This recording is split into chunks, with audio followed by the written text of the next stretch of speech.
వ్యాపించిన వాడు ఆలయంలో ఉండడం ఏమిటి? మరి అంతటా వ్యాపించిన వాడు ఆలయంలో ఎందుకు ఉంటాడు? వెంకటాచలపతి అంటే సాక్షాత్ శ్రీ మహావిష్ణువు. శ్రీ మహావిష్ణువు అంటే ఇక్కడే ఉన్నారా? అంతటా ఉన్నారు. మరి ఒకసారి ఆలయానికి వెళ్ళొస్తామంటే ఇక్కడికి రావడం ఎందుకు అంటే అంతటా చూడడం నేర్చుకోవడానికి ముందు ఇక్కడికి రావాలి. ఇక్కడికి వస్తే కానీ అంతటా చూడడం రాదు. అందుకని పైగా అంతటా చూడగలిగినటువంటి నేత్రం అందరికీ ఉండొచ్చు, ఉండకపోవచ్చు. అందుకని ఆయన సౌలభ్యంలో కొంచెం దిగొచ్చారు. దిగొచ్చి అజాయమానో బహుధా విజాయతే, జన్మ లేనివాడు జన్మని పొందాడు, ఆకారము లేనివాడు ఆకారమును పొందాడు. చతుర్భుజుడై ఇక్కడికి వచ్చి నిలబడ్డాడు. నిలబడితే ఆయన్ని చూసి మనం నమస్కారం చేస్తాం. చేస్తే ఆ నమస్కారం ఆయన స్వీకరిస్తారు.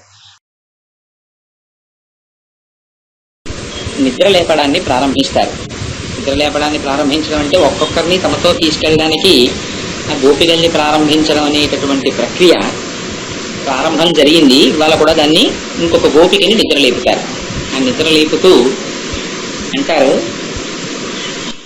అదిగో పక్షులన్నీ నిద్ర లేచాయి, లేచి ఆహార సముపార్జనము కోసమని బయలుదేరుతున్నటువంటి పక్షులు చేస్తున్నటువంటి ధ్వని నీ చెవులలో పడలేదా? ఆ పక్షులకు నాయకుడైనటువంటి గరుత్మంతుని యొక్క స్వామి అయిన శ్రీ మహావిష్ణువు ఆలయంలోని తెల్లని దక్షిణావర్త శంఖము చేస్తున్నటువంటి ధ్వని నీ చెవులలో పడలేదా? మరి మీరు ఎలా నిద్రలేచారని నీకు సందేహము కలుగుతోందేమో. అది ఆరవ నాడే తన యొక్క విషపూరినటువంటి స్తన్యములోని పాలను ఆరగించినవాడు, ఆదేశము కలిగినటువంటి ఆ శకటాసురుని భంజించుటకై పూల పొట్లము వంటి తన పాదముతో ఆ శకటాసురుని భంజించినవాడు అయినటువంటి శ్రీకృష్ణ పరమాత్మని, ఆయనే సాక్షాత్తుగా ఆ క్షీరసాగరమునందు సేవించినటువంటి ఆ శేషసాయిని మెల్లమెల్లగా శ్రీహరి శ్రీహరి అని కీర్తిస్తూ మునులు యోగులు నిద్ర లేస్తూ ఉండగా వారు పలుకుతున్నటువంటి పలుకులు మా చెవులలో పడి ఆ ధ్వని చేత మేము మేల్కాంచాం, నువ్వు కూడా వచ్చి ఈ మార్గశీర్ష స్నాన వ్రతం అనేటటువంటి దానిలో పాలు పంచుకో అని నిద్ర లేపుతారు. అయితే ఇందులో ఒక చిత్రం ఉంది. ఇవాళ పాశురానికి యథార్థానికి చాలా ప్రధానం శంఖం. ఆ పాశురంలో ఎందుచేత శంఖము ప్రధానము అని ఈనాడు అన్నానంటే, 9వ పాశురాన్ని విజ్ఞాపన చేసేటప్పుడు అందులో ఉన్నటువంటి రహస్యాన్ని పూర్తిగా చెప్పారు. ఇవాటి వరకు ఈ వైష్ణవ సాంప్రదాయంలో ఒక నియమం ఏమిటి అంటే, కేవలముగా పెరుమాళ్లు ఉభయనాంచారులతో వేంచేసి ఉన్నంత మాత్రము చేత ఆ ఆలయమునకు పరిపూర్ణత కాదు. ఆ ఆలయంలో ఆళ్వారులు కూడా ఉండాలి. ఆళ్వారులంటే మీకు మొట్టమొదటి రోజునే విజ్ఞాపన చేశాను. కేవలము పరమేశ్వరుని యొక్క నిర్హేతుకమైన కృపా కటాక్షము చేత ఆయన సాక్షాత్కారమును పొంది ఆ జ్ఞానమును పొందినటువంటి మహాపురుషులు ఎవరున్నారో వారిని వైష్ణవ సాంప్రదాయంలో ఆళ్వారులని పిలుస్తారు. శైవ సాంప్రదాయములో అయితే నాయనారులని పిలుస్తారు. వారు వైష్ణవ సాంప్రదాయములో 12 శైవ సాంప్రదాయములో 63 మంది నాయనారులని పెద్దలు విజ్ఞాపన చేస్తారు. అందులో వైష్ణవ సాంప్రదాయంలో పరాశర భట్టర్లు ఒక స్తోత్రం చేశారు. అందులో ఆయన అన్నారు, భూతం సరశ్చ మహదాహ్వయ భట్టనాద శ్రీభక్తి సార కులశేఖర యోగివాహాన్ భక్తాంగ్రిరేణు పరకాల యతీంద్ర మిశ్రాన్ అని ఆ శ్లోకం చెప్తూ అందులో 12 మంది ఆళ్వారులకు బదులుగా 10 మంది ఆళ్వారులను స్తోత్రం చేసినట్లుగా కొందరంటారు. ఎందుచేతనంటే 12 ఆళ్వారులలో 10 మంది ఆళ్వారులు చాలా ప్రధానమని, అందుచేత ఆ 10 మంది ఆళ్వారులను సేవించిన తరువాతనే భగవంతుని యొక్క దర్శనమని, అమ్మవారి దర్శనం చేసి అయ్యవారి దర్శనం చేయడం అనేటటువంటిది వైష్ణవ సాంప్రదాయంలో ఒక నియమమని, అందుచేత 10 మంది ఆళ్వారులని కొందరంటారు.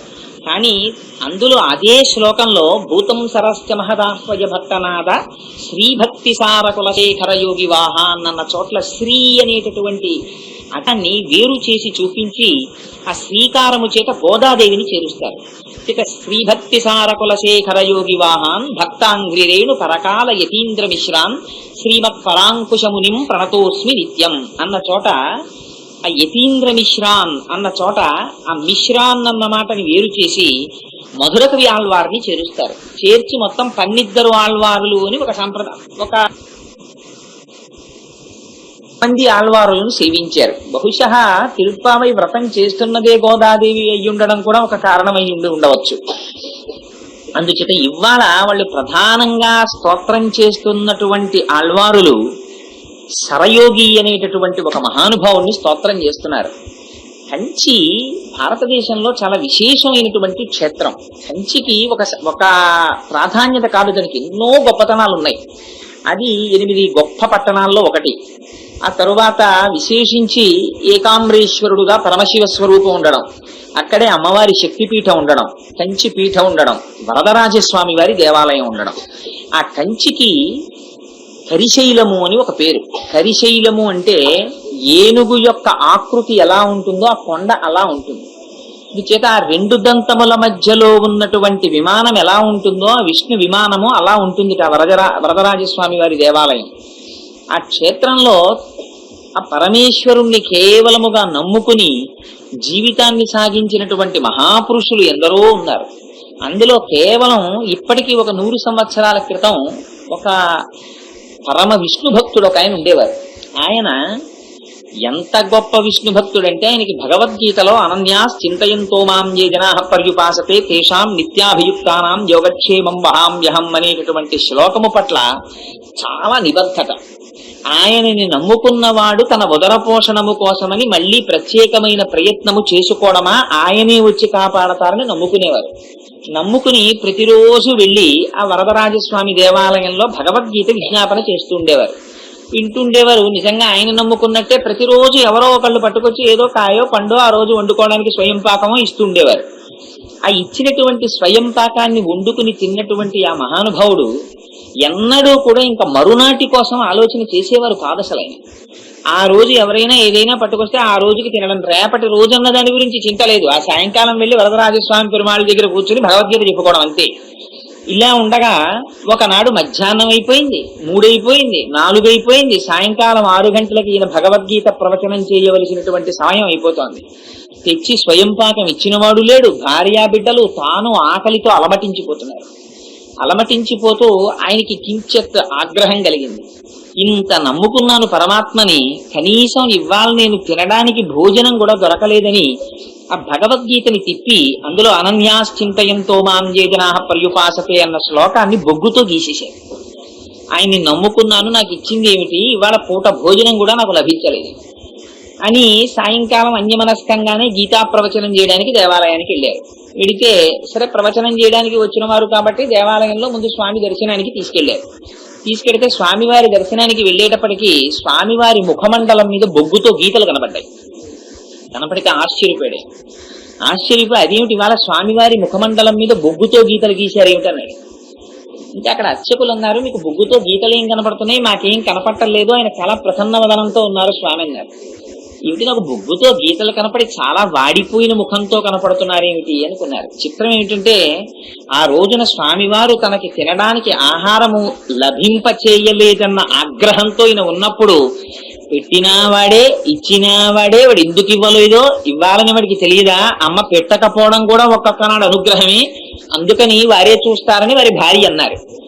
ఆ రోజు సాయంకాలం ప్రవచనం చేసి ఇంటికి తిరిగి వచ్చే లోపల ఎక్కడి నుంచో ఒక మహాపురుషుడు ఎడ్లబళ్ల మీద ఒక సంవత్సరమునకు సరిపడ కావలసినంత గ్రాసం పట్టుకొచ్చి ఇంట్లో ఇచ్చాడు ఆయన భార్యకి.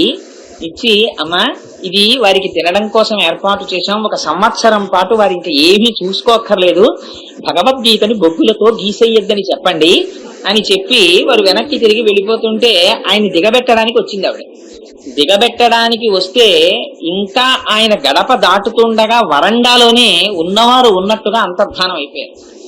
ఆవిడ చాలా ప్రీతి పొందింది. ఓహో భగవానుడు దర్శనం ఇచ్చాడు నాకు అని సంతోషించింది.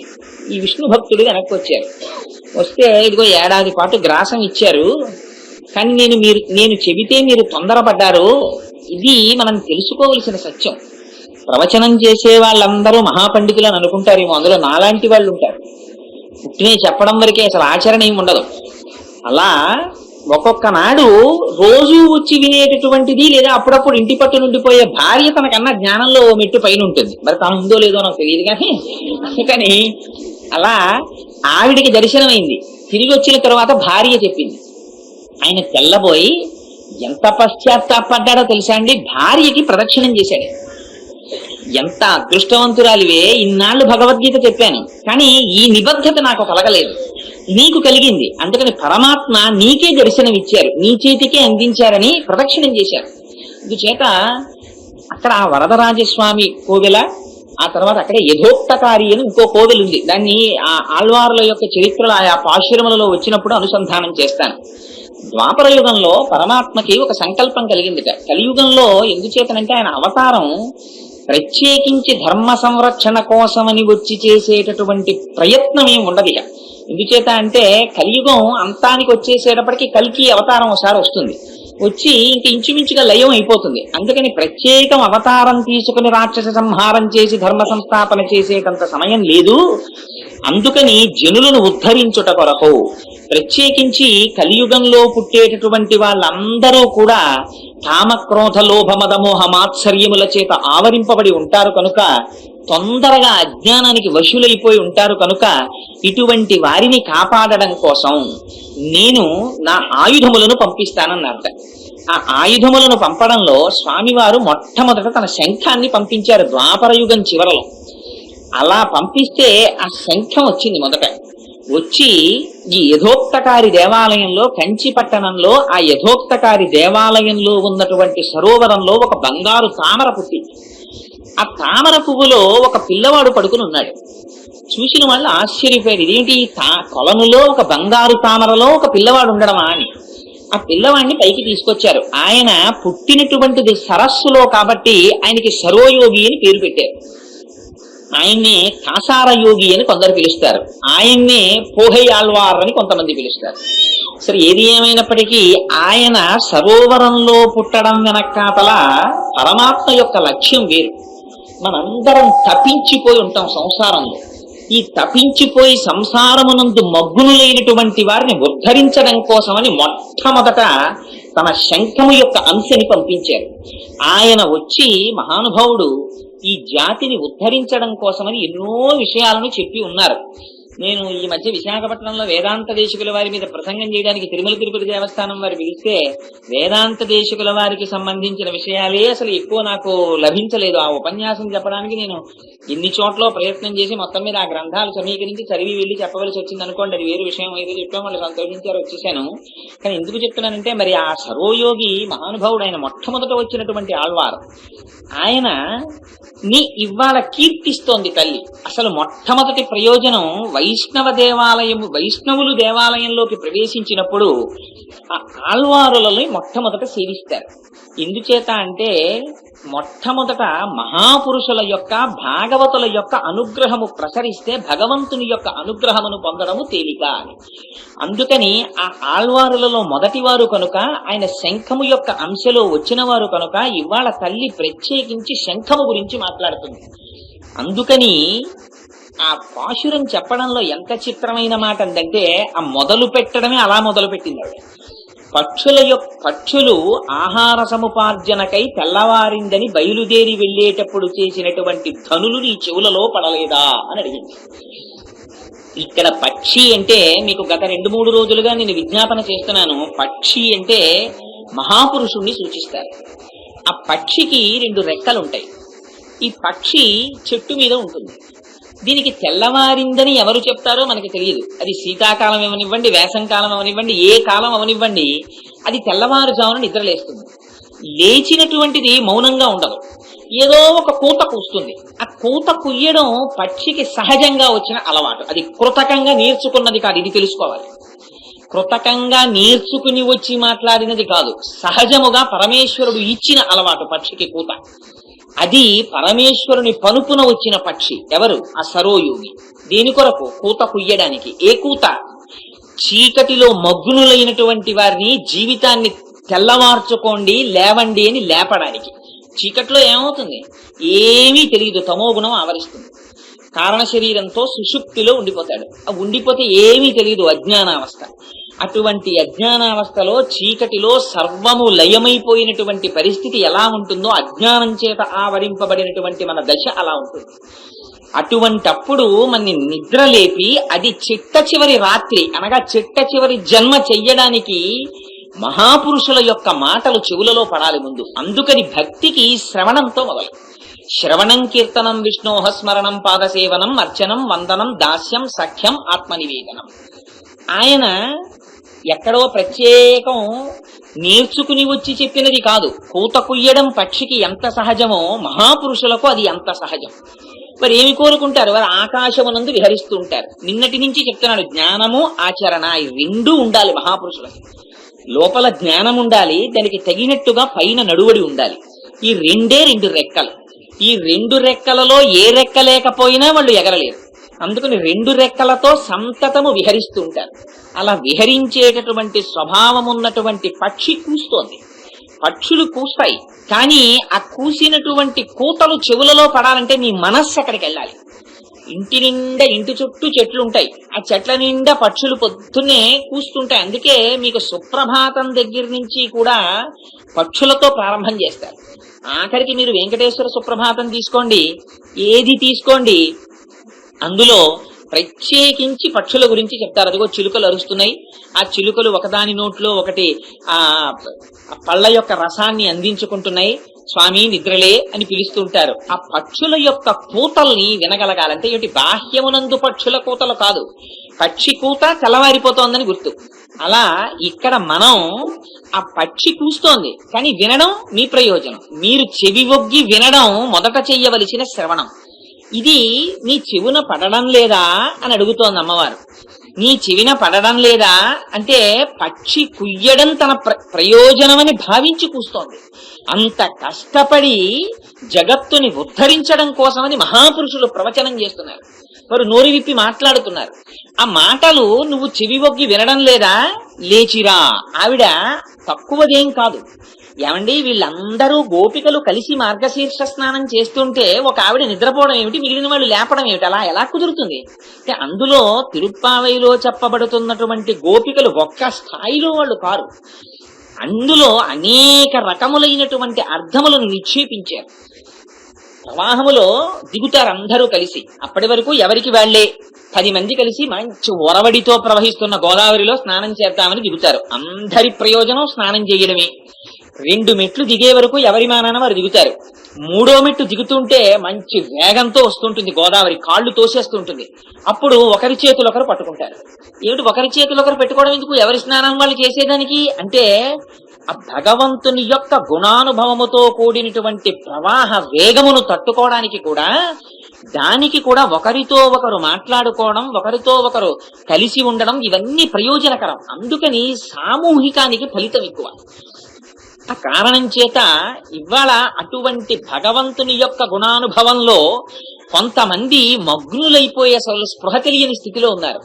కొందరు జాగ్రత్తావస్థలో ఉన్నట్లుగా కనపడిన అటువంటి స్థితికి చేరనటువంటి స్థితిలో ఉన్నారు. కొందరు మాత్రం వీరిని అందరినీ తోడ్కొని వచ్చి, మీరు కూడా లేకపోతే దీనికి చిన్నబోతుంది, మీరు రావాలి, అందరం కలిసి ఉండాలని కోరుకుంటున్న వాళ్ళు ఉన్నారు. అందుకని గోదాదేవి నాయకత్వం వహించి ఆ గోపికని పిలుస్తోంది. పిలిచి ఆవిడ అంటుంది, అదిగో ఆ పక్షుల కూతలు నువ్వు వినడం లేదా? ఈ పక్షులకు రాజైనటువంటి గరుత్మంతునికి స్వామి అయిన శ్రీ మహావిష్ణువు ఆలయంలోని తెల్లని దక్షిణావర్త శంఖము చేస్తున్న ధ్వని నీ చెవిన పడలేదా అంది. ఇన్ని విశేషణాలు వేసి వేసి వేసి వేసి చిట్ట చివరికి ఎవరి దగ్గరికి చేరింది? శంఖం దగ్గరికి చేరింది. పక్షులకి రాజు గరుత్మంతుడు, గరుత్మంతుడుకు స్వామి శ్రీ మహావిష్ణువు, శ్రీ మహావిష్ణువుకి ఆలయం, ఆలయంలో శంఖం, ఆ శంఖం చేస్తున్న ధ్వని నీకు వినపడాలి.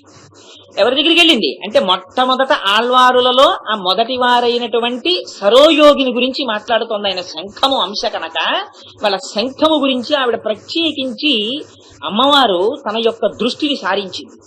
అందుకని ఆవిడ అంటుంది, పక్షులకు రాజు గరుత్మంతుడు.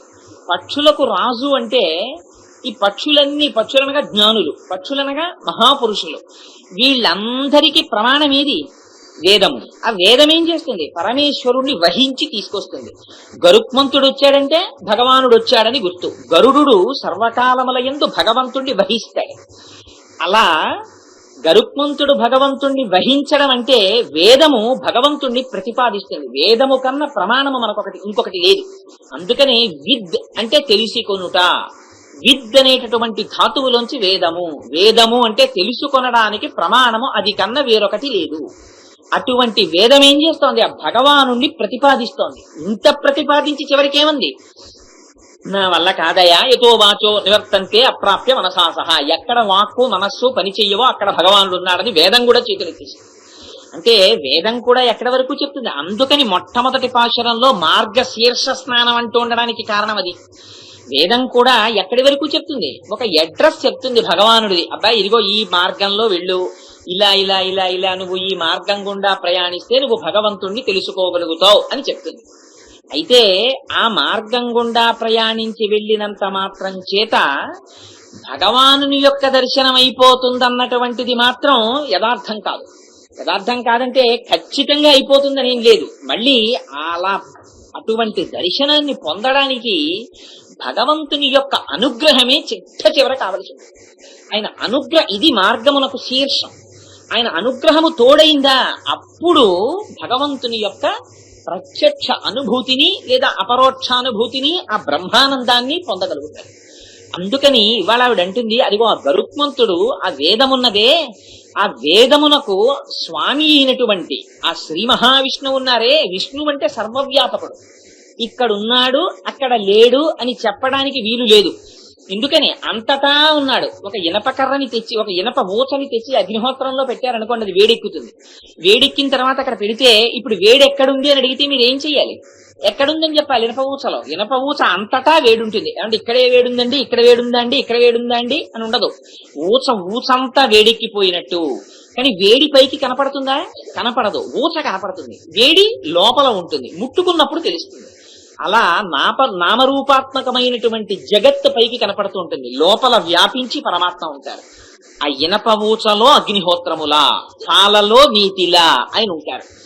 అలా ఉన్నటువంటి స్వామి అన్న మాటకి రక్షణ భారమును వహించగలిగినటువంటి వాడని అర్థం. వేదము చేత ప్రతిపాదింపబడిన ఆ శ్రీ మహావిష్ణువు అనగా అంతటా వ్యాపించిన వాడు ఆలయంలో ఉండడం ఏమిటి? మరి అంతటా వ్యాపించిన వాడు ఆలయంలో ఎందుకు ఉంటాడు? వెంకటాచలపతి అంటే సాక్షాత్ శ్రీ మహావిష్ణువు. శ్రీ మహావిష్ణువు అంటే ఇక్కడే ఉన్నారా? అంతటా ఉన్నారు. మరి ఒకసారి ఆలయానికి వెళ్ళొస్తామంటే ఇక్కడికి రావడం ఎందుకు? అంటే అంతటా చూడడం నేర్చుకోవడానికి ముందు ఇక్కడికి రావాలి. ఇక్కడికి వస్తే గానీ అంతటా చూడడం రాదు. అందుకని పైగా అంతటా చూడగలిగినటువంటి నేత్రం అందరికీ ఉండొచ్చు, ఉండకపోవచ్చు. అందుకని ఆయన సౌలభ్యంలో కొంచెం దిగొచ్చి అజాయమానో బహుధా విజాయతే, జన్మ లేనివాడు జన్మని పొందాడు, ఆకారము లేనివాడు ఆకారమును పొందాడు, చతుర్భుజుడై ఇక్కడికి వచ్చి నిలబడ్డాడు. నిలబడితే ఆయన్ని చూసి మనం నమస్కారం చేస్తాం. చేస్తే ఆ నమస్కారము ఆయన స్వీకరిస్తారు. అందుచేత ఇవాళ అటువంటి స్వామి ఆ విష్ణు ఆలయంలో ఉంటే ఆ ఆలయంలో ఉన్నటువంటి తెల్లని శంఖం ధ్వని చేస్తోంది. ఆ ధ్వని నీ చెవులలో పట్టలేదా అని అడుగుతున్నారు. ఈ శంఖము యొక్క ధ్వని ఏమిటి? శంఖము తెల్లగా ఉంటుంది. తెల్లనితనము సత్వగుణానికి పోలిక. సత్వము ఉద్భుతమైతే తప్ప భగవంతుని వైపుకి ఆభిముఖ్యం కలగదు. అసలు లోపల సత్వం ఉంటుంది, రజస్సు ఉంటుంది, తమస్సు ఉంటుంది. ఇవి మారి మారి మారి మారి ఉద్భుతమవుతుంటాయి. ఏదో ఒక్క గుణము ఎప్పుడూ ఉండదు. సత్వం ఉందనుకోండి, ఒకసారి దేవాలయానికి వెళ్ళాలనిపిస్తుంది, అయ్యో 4 మాటలు విందామనిపిస్తుంది, వినయ విధేయతలతో ప్రవర్తించాలనిపిస్తుంది. అయితే ఎల్లకాలము సత్వం ఉండదు. ఈ సత్వాన్ని పక్కకి తోసి రజోగుణం పైకొస్తుంది. ఈ రజోగుణం పైకొస్తే వెంటనే కోరికలు పుడతాయి, ద్వేషించాలనిపిస్తుంది, రకరకాలైనటువంటి భావాలు మనస్సులోంచి వస్తాయి. దీన్ని తోసి తమోగుణం వస్తుంది, అలసట వస్తుంది, సోమరితనం వస్తుంది, నిద్ర వస్తుంది, ఇవన్నీ వస్తాయి. రోజులో ఇవన్నీ మనం అనుభవించట్లేదండి. ఉదయం లేచి సంధ్యావందనంతో మొదలు పెడితే సత్వగుణం, ఆ తర్వాత ఇంకా ఆఫీస్కి వెళ్లే ముందు నిన్న నా ఫైల్ ఇట్టాను, ఏమైందో వాడు సంతకం పెట్టాడో పెట్టలేదో 3 రోజులు అయిందని వాడి మీద కోపంతో రజోగుణం. ఆ తర్వాత ఆఫీస్కి వెళ్ళిన తర్వాత ఏదో రావాల్సిన పేమెంట్ రాలేదంటే 70 మందిని తిట్టడం, రజోగుణం. ఆ తర్వాత సాయంకాలం ఇంటికి వచ్చిన తర్వాత అలిసిపోయి నిద్రపోవడం, తమోగుణం. 3 తిరగట్లా. ఏ ఒక్క గుణంలో ఎవరు ఉండిపోతున్నారు? ఒక్కొక్క గుణం డామినేట్ చేసేస్తే ఒక్కొక్క రకమైనటువంటి ప్రవృత్తి ఏర్పడిపోతుంది. రజోగుణం డామినేట్ చేసింది రావణాసురుని యొక్క జీవితాన్ని. వాడు రాక్షసుడే అయిపోయాడు. కాబట్టి తెలుసుకో, కారణం బంధమోక్షయో. ఇక్కడ నీ గుణాల్ని నువ్వు వాచ్ చేస్తూ ఉండాలి. ఎవ్వరుండరండి జడ్జి, ఎవడి కర్మకి వాడే అనుభవిస్తాడు. అందుకని వేరొకరు చేస్తే, ఎవరికి ఆకలేస్తే వాళ్ళు అన్నం తినాలి, ఎవరికి దాహం వేస్తే వాళ్ళు నీళ్లు తాగాలి, ఎవరికి నిద్ర వస్తే వాళ్ళు నిద్రపోవాలి, ఎవరిని ఉద్ధరించుకోవాలనుకున్నవాడు వాడి ప్రవర్తనని వాడు చెక్ చేసుకోవాలి. అందుకని ప్రయత్నపూర్వకంగా రజస్సుని తమస్సుని చూసుకుని సత్వగుణంలో ప్రవర్తించడానికి ప్రయత్నం చేస్తారు. అయితే అలా ప్రయత్నం చేసినంత మాత్రాన ఉండిపోతుందా అండి అంటే దాన్ని అందుకే మహానుభావుడు రమణ మహర్షి చెప్పినా, శంకరాచార్యులు వారు చెప్పినా, వేరొకరు చెప్పినా, ఎవరు చెప్పినా తల కొట్టుకుని అదే చెప్తారు. నాయన లోపల నుంచి ఒక్కసారి ఆ కామం కలిగినా, కోరిక కలిగినా, కోపం వచ్చినా, లోభం వచ్చినా ఓసారి చెక్ చేసుకో. ఎక్కడి నుంచి వస్తోంది ఇది? ఇక్కడి నుంచి వస్తోందని ఓసారి వాచి ఎంత అందంగా ఉంటుందో, నిజంగా వాచింగ్ కన్నా అందం ఇంకోటి ఉండదు అని నిన్ను నువ్వు తెలుసుకోగలుగుతావు. ఇంతకన్నా పాఠం, ఇంతకన్నా సత్యం ఇంకోటి లేదని. అటువంటి సత్వగుణం ఉద్భుతమైతే ఆ శంఖము యొక్క నాదం వినపడుతుంది. ఆ శంఖము యొక్క నాదము మన కర్తవ్యాన్ని గుర్తు చేస్తుంది. శంఖము యొక్క నాదము రెండింటికి గుర్తు. పూజలో శంఖాన్ని పూరిస్తారు. శంఖాన్ని పూరిస్తే మనం కూడా పూజలో ప్రతిరోజు ఒక మాట చెప్తాం, గంట కొడతాం, గడగడగడగడమని. ఎందుకు గంట కొట్టడం? మనకి ఈ సాంప్రదాయాన్ని ఎంత జాగ్రత్తగా పెట్టారంటే పెద్దలు, ఈ గంట కొట్టడం అనేటటువంటి అలవాటు చాలా వాటిలో తీసుకెళ్లి పెట్టేశారు. తెలిసో తెలియకో ఫైర్ బెల్ దగ్గర నుంచి అన్నింటికి గంటే. క్లాసులో పాఠం అయిపోతే, పీరియడ్ అయిపోతే గంట. ఇంకోటి పెట్టుకోకూడదా? గంటే కొడతారు. బెల్ అయిపోయిందండి అంటారు, గంట కొట్టేస్తారు. ఇక్కడైనా గంట కొట్టేస్తారు, ఎక్కడైనా పూజలోనైనా గంట మోగిస్తారు. ఘంటానాదం వినపడుతోందన్నా, శంఖానాదం వినపడుతోందన్నా దాని వెనకాతల కొద్ది రహస్యాలున్నాయి. గంట మోగిస్తే ఆగమార్థంతు దేవానాం గమనార్థంతు రక్షసాం అని గుర్తు. దేవతలకి ఆహ్వానం పలుకుతున్నట్ట ఇంట్లో గృహస్థు, దేవతలారా రండి అని. అందుకని వాళ్ళని పిలుస్తాడు. మీకు మాకు శత్రుత్వం ఏం లేదు, ఈ సమస్త భూతకోటిలో మీరు కూడా ఉంటారు, కానీ మీకు మాకు శత్రుత్వం లేదు. కానీ నేను బ్రహ్మమును నమ్ముకున్నవాణ్ణి, ఆ ఆచరణ చేసుకుంటాను, మీరు అడ్డు రాకండి, మీరు లేచిపోండి. ఉత్తిష్టంతో భూత పిశాచాహ ఏతే భూమి భారకాహ ఏతేషామ విరోధేన బ్రహ్మకర్మ సమారభే అంటాడు అని ఆ కార్యక్రమాన్ని ప్రారంభించుకుంటాడు. ఆ శంఖాన్ని ఊదితే విజయానికి పిలుపు. ఇది ఎక్కడ నుంచి ఎక్కడి వరకు ఈ విజయం అంటే, ఎక్కడ నుంచి మీకు ఎక్కడి వరకు కావలిస్తే అక్కడ వరకు అన్నారు. అదెలా అంటే, కురుక్షేత్రంలో ధృతరాష్ట్రుడి దగ్గర సంజయుడు కూర్చున్నాడు. కూర్చుని అక్కడ జరుగుతున్న కురుక్షేత్రాన్ని ఇక్కడ చెప్పేవాడు ఆయన ధృతరాష్ట్రుడికి. ఆయన అడిగాడు, మొట్టమొదట ఏం చేస్తున్నారు మా వాళ్ళు కురుక్షేత్ర సంగ్రామంలో? అక్కడికి వెళ్ళి అందరూ యుద్ధానికి నిలబడ్డారు కదా, ఏం చేస్తున్నారు అని అడిగాడు ధృతరాష్ట్రుడు. యుద్ధానికి వెళ్ళిన వాళ్ళు ఏం చేస్తారు? యుద్ధం చేస్తారు. అయితే సంజయుడు ఏం చెప్పాలి? ఇద్దరు వాళ్ళు ఏనుగుల మీద నించున్నారు, వీళ్ళు గుర్రాల మీద కూర్చున్నారు, వీళ్ళు ఇటు కూర్చున్నారు, అబ్బో కత్తులు నూరుకుంటున్నారు, ఇంకా కలియబడ్డమే తర్వాయం చెప్పాలి. అలా చెప్పలేదు ఆయన. ఆయన అన్నాడు, అదిగో కృష్ణుడు ఫలానా శంఖం పూరించాడు, అర్జునుడు ఫలానా శంఖం పూరించాడు, దేవదత్తము పాంచజన్యము పౌండరికు ఈ శంఖాలన్నీ పూరిస్తున్నారు, నీ వాళ్ళు ఊరుకున్నారు అన్నాడు. శంఖం ఎక్కడ పూరిస్తున్నారో అక్కడ విజయం వస్తుంది. శంఖ నాదము విజయమునకు పిలుపు. దీనికి పెద్దలు చూపించేశారు మార్గంలో, ఒక్కొక్క దానికి ఒక్కొక్క పిలుపు. అదేమిటండి అలా ఉంటుందా అంటే ఉంటుంది. నాన్నగారండి బెల్ కొట్టేశారండి బాబు, మీరు ఇంకా బూట్లేస్తారేమిటంటుంది యూకేజీ చదువుకుంటున్న పిల్ల. చిన్నతనంలో ఏదో అది నా బాధ్యత అన్నట్టుగా కాళ్ళు రెండు కుర్చీలో చాపుకుని నాన్నగారు బెల్ కొట్టేస్తున్నారనే వారి పిల్లలు. అంటే గబగబా వెళ్ళి మహర్షుల పాదాలు పట్టుకున్నట్టుగా వాళ్ళ పాదాలకి సాక్షేసి బూట్లేసి తాళ్లు కడితే అక్కడ బెల్ల కొట్టేస్తే దానికి నేను నైతిక బాధ్యత వహించవలసి వచ్చేది. అందుకని సరే, అది వాళ్ళ చిన్నతనం, అదో అందం అనుకోండి. అందుచేత ఆ శంఖాన్ని ఒక్కొక్కటి జరిగితే ఒక్కొక్క దానికి పిలుపు. తెలిసో తెలియకో కంచం పట్టుకొచ్చి కొట్టారనుకోండి, పితృదేవతలకి దయ్యాలకి పిలుపు. ఇంట్లో బిందెల్లో చప్పుడు. ఇవన్నీ నేనే కృతకంగా చెప్తున్నాను అనుకుంటున్నారేమో, యథార్థంగా చిన్నతనంలో మమ్మల్ని బిందిలో పరిగెత్తుకుంటూ ఆడుకుంటూ వచ్చేసి నీళ్లు తాగడానికి ఆ గ్లాసు గభాల బిందిలో ముంచే కట్టంగా చప్పుడు వచ్చేది. మా అమ్మమ్మ గారు వాళ్ళును ఇంట్లో దెబ్బలాడేవారు, ఏడ్రా బిందిలో గ్లాస్ అంత చప్పుడు చేస్తావు, చప్పుడు చేయకుండా నీళ్లు తీలేవా అంటుండేవారు. వీడికి ఇంత బాగా బింది చప్పుడు అయితే అనుకునేవాళ్ళం. ఆ తర్వాత చదివి ఆశ్చర్యపోయాం. బింది చప్పుడు చేస్తే అస్తమానం బిందిలికి చప్పుళ్ళు ఎక్కడవుతాయో అక్కడికి పిశాచాలు వస్తాయి. పైగా మరమరాలు ఒకటి చల్లుతారు, మరమరాలకి చాలా తొందరగా ఆవాహన అవుతాయి. కానీ పేలాలు ఎక్కడ చల్లుతారో అక్కడికి దేవతలు వస్తారు. అందుకని హోమాలు జరిగే చోట, యజ్ఞాలు జరిగే చోట పేలాలు చల్లుతుంటారు. సరే, కొన్ని వెళ్ళిపోతుంటే మరమరాలు చల్లుకుంటూ వెళ్ళిపోతుంటారు. అందుకని చిన్నతనంలో పేలాలు తినిపించేవారు. అంచేత సరే, ప్రతి చిన్న విషయం చాదస్తం కాదు అనడానికి చెప్పాను. ఏమిటండి మీ దాంట్లో అన్ని మూఢాచారాలు, మూఢనమ్మకాలు, ఏమిటండి ఇవన్నీ అంటారు. అలా అనే ముందు ఒకసారి ఎవరినైనా పెద్దలను అడుగు, వాళ్ళకి తెలియకపోవచ్చు అన్ని. ఇప్పుడు మీరు వచ్చి గబగబా ఇది అయిపోగానే ఉపన్యాసం నా దగ్గరికి రేపు 200 లిస్ట్ అట్టుకొచ్చి ఇవన్నీ ఏంటంటే నేను మాత్రం సమగ్రంగా తెలిసి చెప్పడం లేదు. కానీ ఉంటుంది, నాకు తెలియకపోతే ఇంకోళ్ళు ఉంటారు తెలిసిన వాళ్ళు. పెద్దల దగ్గర ఆధారం లేకుండా ఏది ఉండదు. ప్రతి గడపకి మామిడి తోరణం కట్టడం దగ్గర నుంచి ప్రతి దాని వెనకాతల ఏదో సామాజిక ప్రయోజనం ఉంటుంది. ఏ ప్రయోజనం లేనటువంటి మౌఢ్యమైన ఆచారం చేయడం మన ధర్మంలో లేదు. ఏదో ప్రయోజనాన్ని అంత చెప్తే వాడికి అర్థం కావట్లేదని సూక్ష్మంగా చెప్పేశారంతే శాసించి. ఇవి ఏవీ మూఢనమ్మకాలు కావు, ఏవీ మూఢాచారాలు కావు మన ధర్మంలో. అందుచేత అదిగో అటువంటి శంఖము యొక్క నాదము సాధకులకు భగవంతునితో నీకు ఉన్నటువంటి సంబంధాన్ని, ఈ శరీరముతో వచ్చినందుకు నువ్వు చెయ్యవలసినటువంటి కైంకర్యాన్ని జ్ఞాపకం చేస్తుంది.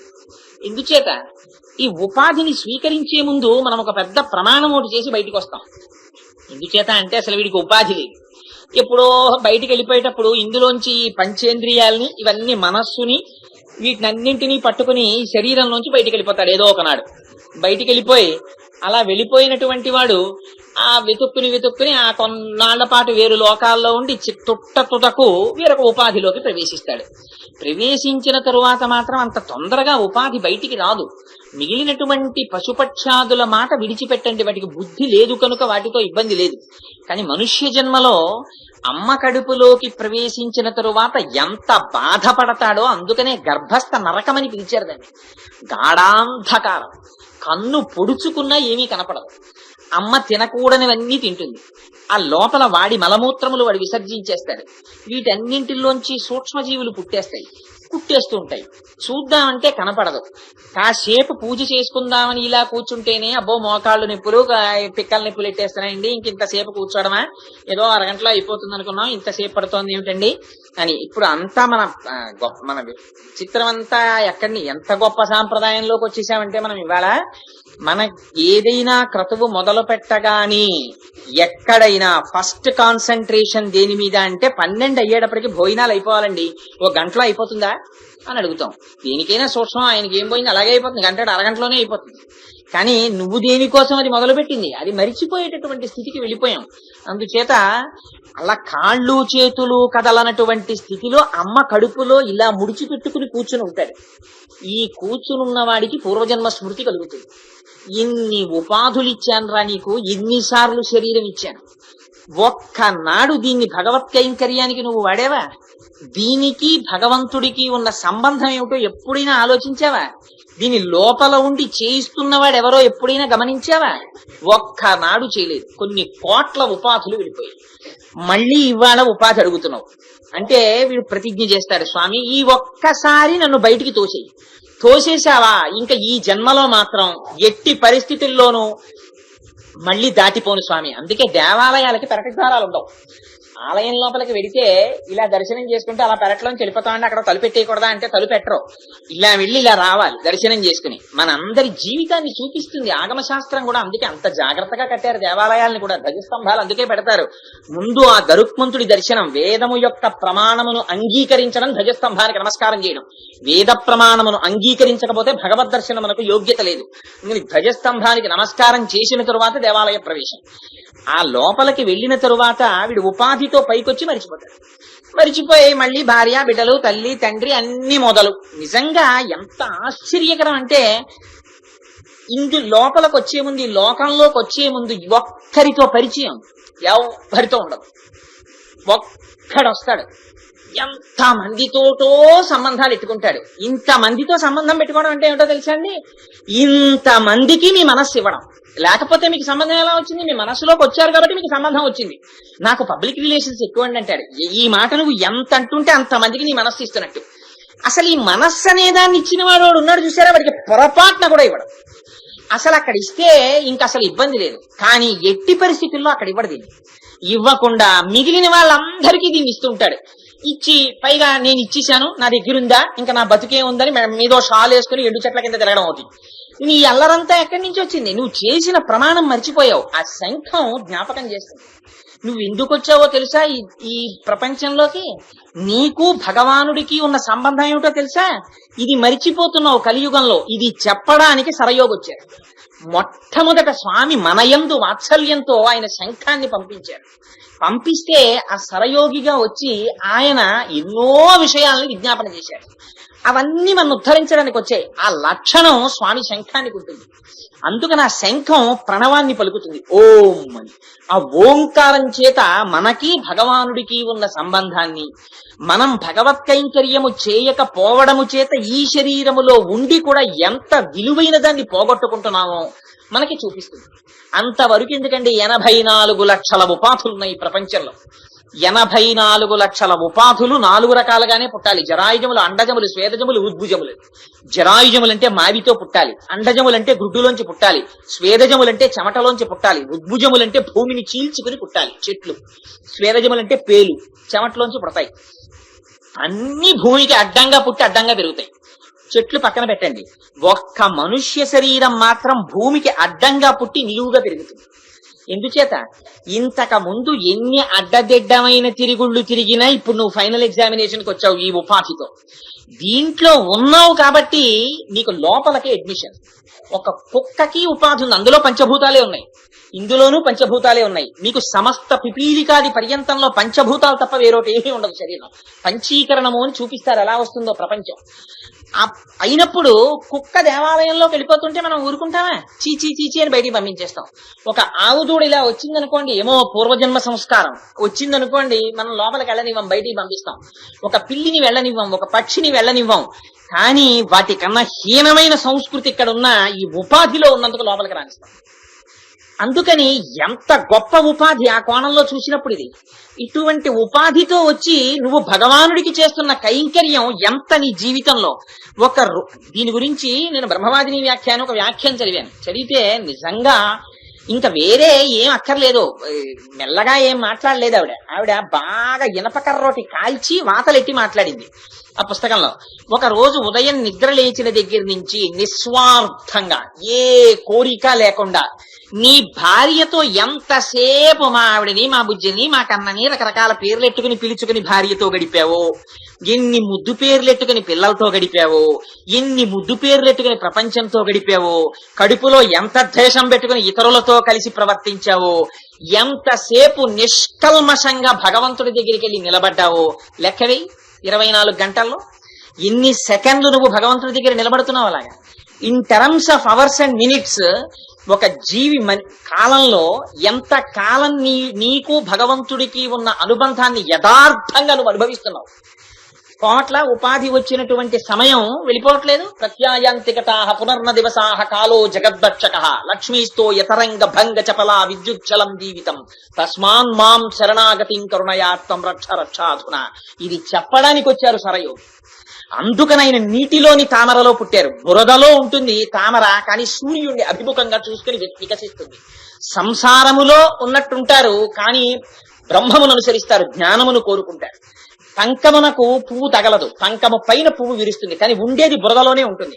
సంసారములో ఉండి తరించడానికి ప్రయత్నిస్తాడు. అందుకని తామర పువ్వులో పుట్టారు మహానుభావుడు ఆ సరయోగి. ఆ సరయోగి ఆయన ఇది భగవంతుని యొక్క కారుణ్యం. అందుకని శ్రీమన్నారాయణని ఆలయంలోని శంఖం, ఆయన పంపించిన శంఖం, ఆయన చెప్పిన ఆ వేదాంతం, ఆయన చెప్పిన మాటలు ఈ శంఖము యొక్క ప్రణవం. ఆయన మనకి భగవంతునికి ఉన్న సంబంధాన్ని చెప్పారు. మనం పరమేశ్వరుడి పట్ల నిజాయితీగా ప్రవర్తించవలసిన ప్రవర్తన చెప్పారు. నిజంగా దరిద్రంలో ఉన్న వాళ్ళం ఉన్నామండి మనం. భగవంతుడికి నెలకి మనకొచ్చే జీతంలో ఎప్పుడో 20 ఏళ్ల తర్వాత పిల్లలకి రాబోయే ఇంజనీరింగ్ సీటుకి ఇప్పటి నుంచి రికరింగ్ డిపాజిట్ కడతాం. వచ్చే ద్రవ్యంలో ఒక్క 50 రూపాయలు పక్కన పెట్టి ఇది నాది కాదు పరమేశ్వరుడిది అని ఒక 10 నెలలు అయ్యేటప్పటికి 500 రూపాయలతో స్వామివారికి అమ్మవారికి పట్టుబట్టలు కట్టుకొని కన్నుల నీళ్లు కారుతుండగా, స్వామి నాళ్ళకి నా చేతో 2 పట్టుజత నీకు తీసుకొచ్చానయ్యా అని ఆర్తితో తెచ్చి అక్కడ నేను నా జీవితంలో ఇవ్వగలిగానా? వేరొకరిని అనను నేను, ఎందుకు ఇంకొకరిని ఉద్దేశించి అంటాం, అనడానికి నాకున్న అధికారం ఏమిటి? కానీ ఎంతమందిని మన ద్రవ్యాన్ని వినియోగిస్తున్నాం. ఇంత కష్టపడి తెచ్చి దాచినది తొట్టతుదన ఎంత నీతో వస్తోంది. కింవానేన ధనేన వాజి కరిభి ప్రాప్తేన రాజ్యేన కింవా పుత్ర కలత్ర మిత్ర పశుభి దేహేన గేహేన కిం జ్ఞాతైత క్షణ భంగురం సపతిరోత్యద్యం మనోదూరత స్వాత్మార్థం గురువాక్యతో భజ భజ శ్రీ పార్వతీ వల్లభం. ఇవన్నీ మారిపోయేవి. తెచ్చుకున్న సంపద లీస్ట్ అటాచ్డ్, దానికి అస్సలు సంఘం ఉండదు. వీడు మరణించినప్పుడు కూడా అది అలాగే ఉంటుంది బ్యాంకులో. వాడికి గోదానం చేస్తే వాడు ఉద్ధరింపబడతాడంటే నన్ను ఇన్ని కష్టాలు పడి సంపాదించాడే అని బ్యాంకులో పెట్టి ఆ బీరువాలో పెట్టిన డబ్బు గబగబా బయటికి వెళ్ళిపోయి ఓ ఆవుగా మారిపోయి వచ్చేం దానం చేయించదు. అది అలాగే ఉంటుంది వేరొకరు తీకపోతే. కింవానేన ధనేని వాజి సంపాదించిన స్కూటర్లు, ఎయిర్ కండిషన్డ్ కార్లు, లేకపోతే ఇంకో జీపులు, అంటే నేను ఎవరిని ఉద్దేశించి ఈ మాటలు అనడం లేదు, జగత్తు గురించి చెప్పిన మాట చెప్తున్నాను. ఈ సంపాదించేవి ఎక్కడి వరకు వస్తాయి? వీడి అంత్యేష్టి సంస్కారానికి కొత్త కర్రలు తేవలసి వచ్చినప్పుడు కూడా కారు అలాగే స్టార్ట్ అయి పెడుతుంది. కింవానేన ధనేన వాజికరిభి ప్రాప్తేన రాజ్యేన కిం, నేను పాలించానన్న రాజ్యం కారే రాజులు రాజ్యములు గెలువరే గర్వోన్నతిం పొందరే వారేరి సిరి మూట కట్టుకొని పోవంజాలిరే భూమిపై పేరైనం కలదే సిరి ప్రముఖులను ప్రీతిని యశక్కాములై ఈరే కోర్కెలు వరలంతలపరే ఈ కాలమున్ భార్గవ అంటాడు బలిచక్రవర్తి. ఏమి వచ్చేస్తున్నాయి వెనకాతల? భార్య భార్య అన్న భార్య తలుపు వరకు, కొడుకు కొడుకన్నవాడు రుద్రభూమి వరకు, నాదని చూపించిన శరీరం కట్టెలలోకి, తొదన తాను సంపాదించిన పాప పుణ్యాలను ఒక్కటినే వెట్టి మూటలో పెట్టుకుని వీడొక్కడు వెళ్ళిపోతాడు. రావడం ఒక్కడు, వెళ్ళిపోవడం ఒక్కడు. ఈ మధ్యలో ఉన్నటువంటి నాటక రంగంలో నడిపించిన వాడు లోపలుంటే వాడి కైంకర్యం ఒక్కనాడు జరగట్ల. అరేరే ఎంత స్వతంత్రంగా ప్రవర్తిస్తున్నావురా, నీ ఒంట్లో ఓపికన్నన్నాళ్ళు నిన్ను వాడుకుంటున్నారా. యావత్విత్తోపర్జన సక్తస్తావన్ నిజ పరివారో రక్త పశ్చాత్ జీవతి జర్జర దేహే వార్తాకోపిన పృచ్చతి గేహే. వృద్ధాప్యం వచ్చేటప్పటికి వెనక ఇంత పిసరు ఆస్తి ఉంటే ఆ ఆస్తిని లాగేసుకుని తల్లిదండ్రులు బయటకు పంపిస్తున్న తల్లిదండ్రులు లేరా? ఆనాడు అరే రే ఇంత కష్టపడి పెంచావురా పిల్లల్ని, వాళ్ళు తను పెంచు దొంగలవు తనయుల నొల్ల కల్లరి బొమ్మయవు కాయంబు నొల్ల అద్దె కొంపల బోలు ఆ లోకమొల్ల సుద్దులింకేల ఏ సుద్దుల నొల్ల నీవెనా భాగ్యంబు నీవెనా గతివి నీవెనా బంధుండ నీవెనా సుఖము అన్నారు. అందుకే మానస పూజలో ఏవి వెంటొచ్చింది. కానీ ఈ లోపల ఉండి ముసలితనంలో నువ్వు తిన్నదాన్ని తాగిన దాన్ని నీకు యశస్సుని నీ ఊపిరిని ఇన్నింటిని వాడు ప్రతి క్షణం చూస్తే వాడికి నమస్కారం ఎప్పుడు చేశావురా? బాలస్తావ క్రీడాసక్త తరుణస్తావ తరుణీసక్త వృద్ధస్తావ చింతాసక్త పరసే బ్రహ్మణి కోపిన సక్త.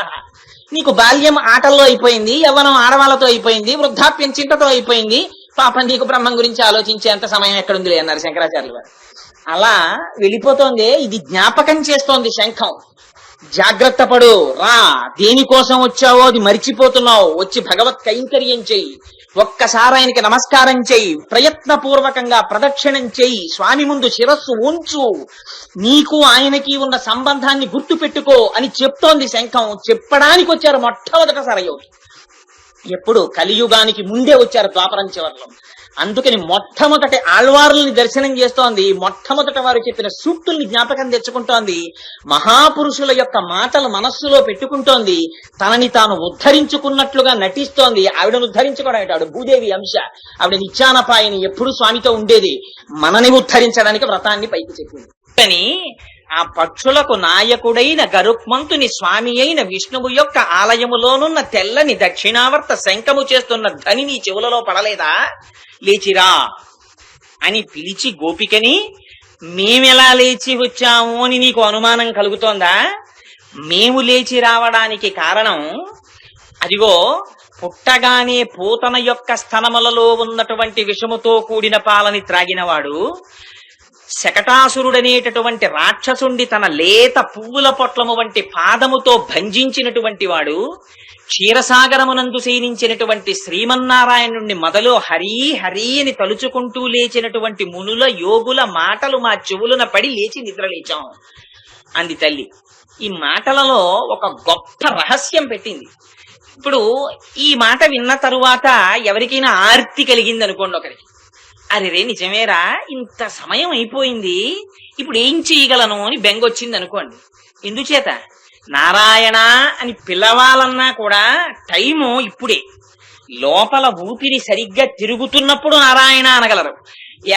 కొంతమందికి ఒక సిద్ధాంతం ఉంటుంది, ఏమిటండి ఇప్పుడు భక్తి ఏంటండి, వాడి పిండి అక్కడ వాడు అలా చెప్తాడు, వాడి మాటలకేంటి, దానికి టైం ఉంది సార్, రిటైర్ అయిపోయిన తర్వాత ఇంకా ఏం వ్యాపకం ఉండదు కాబట్టి అప్పుడు దేవాలయాలు పురాణాలు అవన్నీ మేము వింటాం. అప్పుడు నీకే నీ మనస్సు 60 సంవత్సరాలు వేరొక వ్యాపకంలో ఉంది. ఇప్పుడు వచ్చి నిలబడమంటే నిలబడుతుందా? మోకాళ్ళు వంగుతాయా? చేతులు గడగడ వణుకు, కళ్ళు కనపడవు, పువ్వు ఎలా వేయాలో తెలియదు, ఆచమనం చెయ్యడం రాదు, పీట మీద కూర్చోలేవు, ఓ గంట కూర్చోలేవు, ఓ దేవాలయానికి వెళ్ళలేవు, ఓ ప్రదక్షిణ చేయలేవు. అప్పుడే ఆ భగవత్ కైంకర్యం. దంతంబుల్ పడనప్పుడే తనువుయం దారూఢియున్నప్పుడే కాంతాసంఘము రోయనప్పుడే జరాక్రాంతంబు కానప్పుడే వింతల్ మేన చెరించునప్పుడే కురుల్ వెల్వెల్ల కానప్పుడే చింతింపన్బలని నీ పదాంబుజములం శ్రీకాళహస్తీశ్వర అంటాడు ధూర్జటి. ఒంట్లో ఓపికన్న నాడు చేసి వృద్ధాప్యంలో దాన్ని మానసిక పూజగా మార్చుకోగలగాలి. అందుకని ఇక్కడ అమ్మవారు అంటుంది, ఇంత బెంగను పెట్టుకోక్కర్లేదు సమయం అయిపోయిందని. ఒక్కసారి ఆ పూతనని జ్ఞాపకం తెచ్చుకో. పూతన ఏం చేసింది? పూతనేం భగవంతుణ్ణి ఉద్ధరించడానికో భగవంతుడికి సేవ చెయ్యడానికో రాలేదు. పూతన మొట్టమొదట వచ్చింది భగవంతుడిని చంపేద్దామని. ఎవరొచ్చారు? ఆయన పుట్టి మహానుభావుడు ఇంకా 6వ రోజు కృష్ణ పరమాత్మ. ఆయన అష్టమి నాడు పుట్టారు. ఆ రోజున చతుర్దశి తిథి వచ్చేసేయడం కూడా ఎలా వచ్చేసింది? కంసుడి పలుపున పైకి చూడడానికి ఎంతో అందగత్తెలా నడిచొచ్చింది.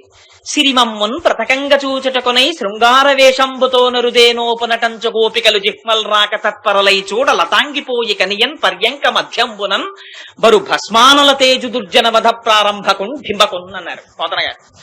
లక్ష్మీదేవి నడిచి వచ్చేస్తోంది ఏమిట్రా మన నందవ్రజంలో కని అక్కడ ఉన్న వాళ్ళందరూ ఆశ్చర్యపోయి నోళ్లు తెరుచుకుని నిలబడ్డారట. గబగబా లోపలికి వెళ్ళిపోయింది. వచ్చినది ఎలా వచ్చింది? 2 స్తనములకి విషాన్ని పూసుకుని వచ్చింది. ఆ స్తనాన్ని కృష్ణుడి నోటిలో పెట్టాలి, ఆ విషం ఆయన తాగాలి, మరణించాలి, అది దాని కోరిక. గబగబా లోపలికి వచ్చింది. 6 రోజుల బాలుడిగా పడుకొని ఉన్నారు ఆయన ఉయ్యాలలో. ఆయనకి వయస్సు ఏమిటి? ఆయనకి వయస్సు ఉండదు. కాలమైన చేతిలో ఉంటుంది. ఆయన కాలములకు వశుడై ఉండడు. అందుకని ఏమీ తెలియని పిల్లవాళ్ళ పడుకుని ఉన్నారు ఆయన. అందుకని పోతన గారు వెంటనే ఎన్ని విశేషణాలు వేసేశారంటే, ఆలోకేశ్వరుడా చరాచర విభుండా బాల గోపాలుడా బాలధ్వంతిని గొంటు గంటిడి మదిన్ బాలెంత చందంబునన్ పాలిండ్లన్ విసమూని వచ్చుట మదిన్ చింతించి లోనవ్వుచున్ కాలంగేల కదల్పరాని కరణిన్ కన్మోర్చి గుర్పెట్టుచున్ అన్నారు. ఏమీ తెలియని వాళ్ళ, తన చెయ్యి తన కాలు కదపడం కూడా చేత కానటువంటి చంటి పిల్లవాళ్ళ ఆలోకేశ్వరుడు ఆచరాచర విభుండా బాల గోపాలుడు. ఆయనకి తెలుసు వస్తున్నది పూతనొస్తోంది, 2 స్తనములలో విషం పెట్టుకొస్తోంది, నన్ను సంహరించడానికి వస్తోందని తెలుసు. ఏమీ తెలియని చంటి పిల్లాళ్ళ పడుకున్నారు. అది వచ్చింది, చూసింది. కానీ ఎంత క్రోధ భావనతో చూసినా భగవానుడి చిరునవ్వే. ఆయన కళ్ళల్లో వెలుగే.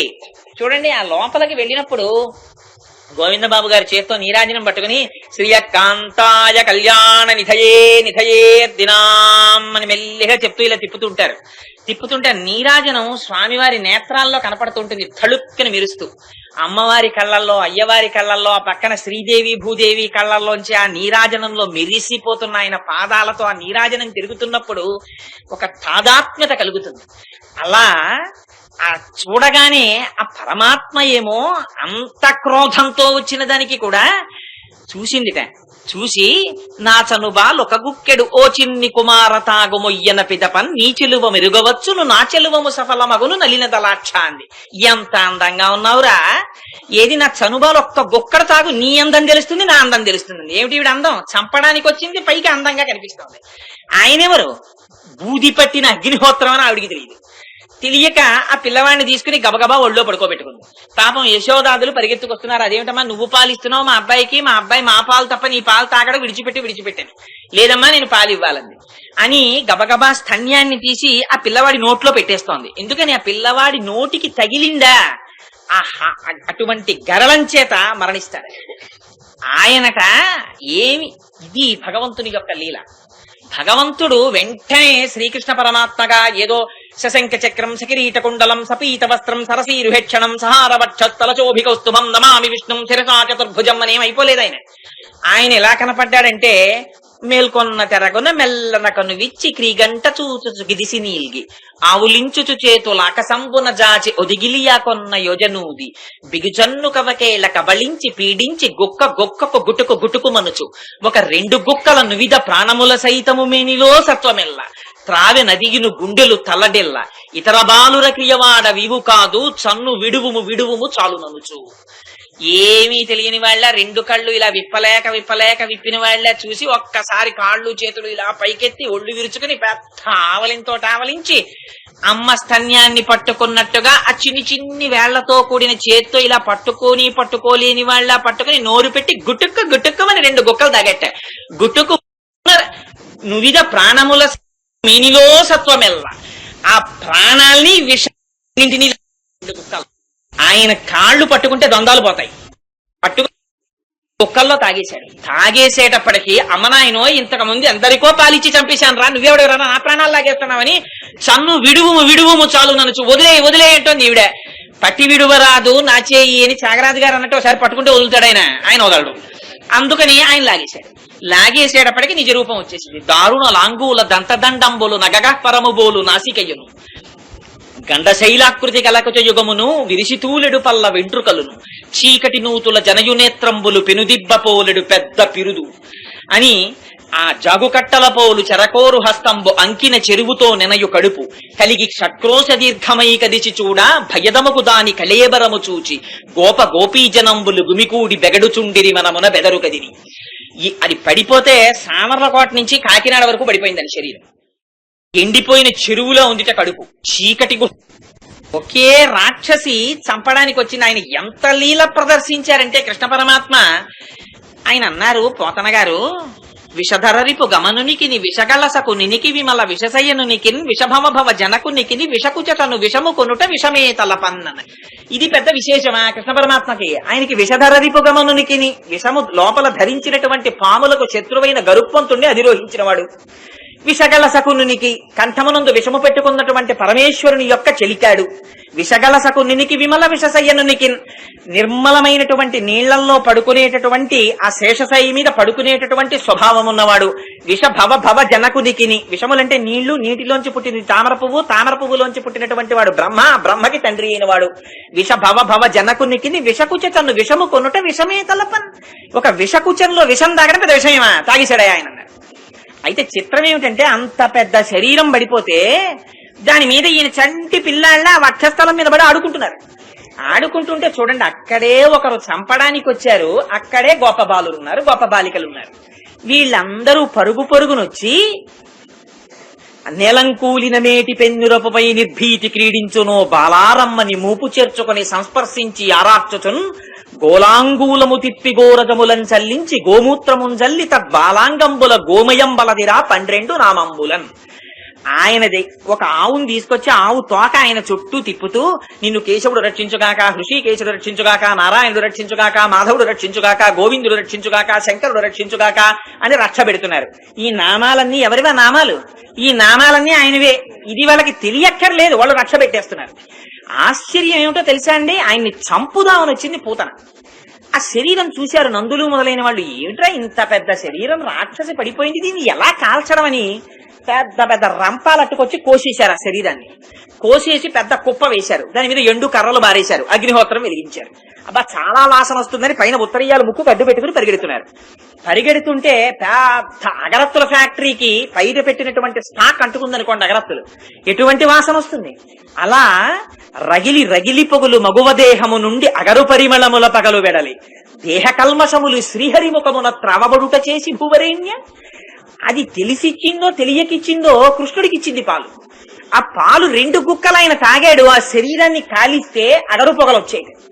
ఎందుకు ఈ పూతనా సంహారం గుర్తు చేస్తోంది ఇవాళ అమ్మవారు మనకి అంటే, ఇంతకాలం ఆలస్యం అయిపోయినా అహంకారము మమకారము అనేటటువంటి 2 స్థనములతో విషయములనేటటువంటి విషాన్ని కొనుక్కుంటూ తింటూ నీ జీవితాన్ని నువ్వు పాడు చేసుకున్నా, ఒక్కనాడు భగవంతుడికి అని ఒక్క నివేదన చెయ్యకపోయినా ఆనాడు తెలిసిచ్చిందా తెలియకిచ్చిందా? పూతన చంపుదామని ఇచ్చింది. అయితేనే విషం ఆయన తీసుకుని మోక్షాన్ని పూతనకివ్వలేదా? అలా నేను భగవత్ కైంకర్యం చెయ్యలేకపోతున్నానని బెంగపెట్టుకోకు. నువ్వు వేదము నిన్ను అనుమతించినటువంటి వరకు ఏమేమి పదార్థములను నువ్వు అనుభవించాలనుకుంటున్నావో వాటిని తీసుకునే ముందు ఒక్కసారి ఆ పరబ్రహ్మమునకు అర్పణ చేసి తీసుకో. విషమే వైద్యుడు పట్టుకుని శుద్ధి చేస్తే ఔషధం అయిపోతుంది. విషయములే కానీ నువ్వు తీసుకునే ముందు భగవంతుడికి నివేదన చేసి ప్రసాదముగా అనుభవిస్తే అది నీకు ఉజ్జీవకమవుతుంది. అందుకని ఒక్కసారి ఆ పూతనా సంహార ఘట్టాన్ని గుర్తు తెచ్చుకోండి. ఆ అహంకార మమకారములనేటటువంటి స్థన్యములలోంచి వచ్చినటువంటి విషములనేటటువంటి విషయాలనేటటువంటి ఆ మధురిమ అనేటటువంటిది కలిసిపోయిన విషముతో కూడిన పాలని తీసుకొచ్చి పూతన కృష్ణుడికి ఇచ్చినప్పటికీ త్రాగి తనని తాను గోపకాంతలకు దక్కించుకుని ఈ రాక్షస స్త్రీని సంహరించి మోక్షం ఇచ్చినట్లు 2 గుక్కలు విషంతో కూడిన పాలిస్తే మోక్షం ఇవ్వలేదండి. ఇంకా స్వామి నువ్వు ఆరగించవయ్యా అని ఒక్కసారి అంటే ఆయన ఏ స్థితి ఇస్తాడు? ఇది పోతన గారు అడిగారు ఈ ప్రశ్న. ఎంత చిత్రమైన ప్రశ్న వేశారంటే, హరితన మీదన్ కరములు పదములు నిడి చన్ను కుడిసి కదిసిన మాత్రం హరిజనని పగిది పరగతి గరిగెను దురితములు బాసిన సురంగనయున్. అది ఆయనకేం పాలిద్దామని రాలేదు, ఆయన్ని చంపేద్దామని వచ్చింది. వచ్చి కానీ ఆయన దాని మీద కాళ్ళేశారు, చేతులేశారు, నోటితో స్తన్యాన్ని పుచ్చుకున్నారు, 2 గుక్కల పాలు తాగారు. పాలు తాగినందుకు అమ్మ ఎటువంటి స్థితిని పొందుతుందో అటువంటి స్థితిని ఆవిడ పొందేసింది. అలాంటిది వెన్నుని కొకపరి విషమకు చన్నిచ్చిన బాలహంత్రి కనినట దివికిన్, వెన్నుని కనిపెంచుట తన చన్నిచ్చిన సతికి మరియు జన్మము కలదే. సంపేద్దామని పాలిచ్చిన పూతనే మోక్షాన్ని పొందితే, అయ్యో కృష్ణుడు నా కొడుకు పాలివ్వాలని ప్రేమతో ఇచ్చినటువంటి యశోదకి ఇంకా మళ్ళీ పునర్జన్మ ఉంటుందా? మీరు కూడా అయ్యో మా స్వామి, మా తల్లి, మా తండ్రి, నీలమేఘశ్యామ నీవె తండ్రివి మాకు కమలవాసిని మమ్ము కన్న తల్లి, నీ భక్తవరులంత నిజమైన బంధువులు, నీ కటాక్షమే మాకు అనేక ధనము, నీ మీద కీర్తనల్ అఖిల ప్రపంచంబు, నీ సహాయమే మాకు నిత్య సుఖము, నీ మంత్రపఠనమే నిష్కళంకపు విద్య, నీ పదధ్యానంబు నిత్య సుఖము, తోయజాక్ష నీ పాద తులసిదళము రోగములకు ఔషధము, బ్రహ్మరుద్ర వినుత భూషణ వికాస శ్రీధర్మ పురనివాస దుష్ట సంహార నరసింహ దురిత దూరా అని ఒక్క గరిటెడు పాలు పట్టుకొచ్చి ఆయనకి నివేదన చేస్తే ప్రీతితో ఆనాడు యశోద పొందినటువంటి స్థితిని నువ్వు పొందవు. అభయం ఇస్తోంది వాళ్ళ అమ్మవారు ఒక్కసారి పూతలని జ్ఞాపకం చేసి. అందుకని హరిగని చన్నులు కుడిపెడు తరుణులు ప్రాపించు పదము తలపన్వశమే, హరియారగించుటకు పాల్కురిసెడి ధేనువులు ముక్తి కొసల చరించం. ఎంత సర్టిఫికెట్ ఇచ్చారో చూడండి పోతన గారు. ఆ శ్రీ మహావిష్ణువే కృష్ణుడిగా వచ్చాడని తెలియచ్చు, తెలియకపోవచ్చు, కానీ తల్లులు కాకపోయినా ఆ వ్రజంలో ఉన్నటువంటి గోపకాంతలు కృష్ణుడికి పాలిచ్చినటువంటి పుణ్యానికి వాళ్ళు మోక్షమే పొందుతారు. తల్లి మోక్షమే, పూతనా మోక్షమే.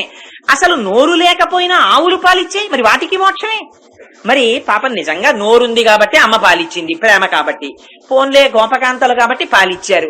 నోరు లేవు, వీళ్లల్లా పితికి తెచ్చిన పాలుకో, ఎక్కడో పొల్లేరుకాయలతో ఉన్న అరణ్యంలోకి వెళ్ళి గడ్డి మేసి ఆ గడ్డిని పాలగా మార్చి కృష్ణ పరమాత్మకి ఇచ్చినటువంటి పశువులకి మోక్షమే. అంటే పోతన గారు అన్నారు, అలా మేము ఒప్పుకోం, ముక్తి కొసల చరించు. ఆ మోక్షానికి అవతల ఏముందో నాకు తెలియదు, కానీ ఆ మోక్షపు చివర్ల తిరుగుతుంటాయి ఆవులు. అంటే ఒక్కసారి నిజంగా స్వామి దగ్గరికి వెళ్ళి నిష్కల్మషమైనటువంటి భక్తితో ఈ 2 చేతుల్ని కలిపి శిరస్సు ఉంచి నమస్కరిస్తే ఆయన ఎంత ప్రీతి చెందుతాడు అనడానికి ఇవాళ అభయం ఇస్తోంది అమ్మవారు.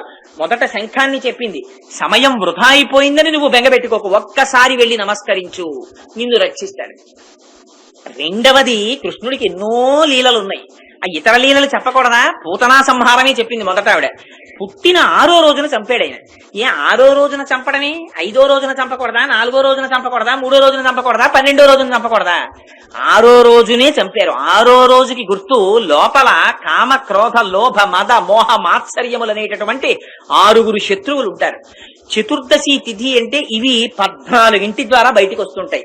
5 జ్ఞానేంద్రియాలతో, 5 కర్మేంద్రియాలతో, మనో బుద్ధి చిత్త అహంకారములనేటటువంటి అంతఃకరణ చతుష్టయంతో ఈ 14 ఎరిషడ్వర్గములు పైకి తిరుగుతుంటాయి. అందుకని చతుర్దశి తిథి నాడు 6వ రోజున పూతనని అజ్ఞానాన్ని సంహరించారు.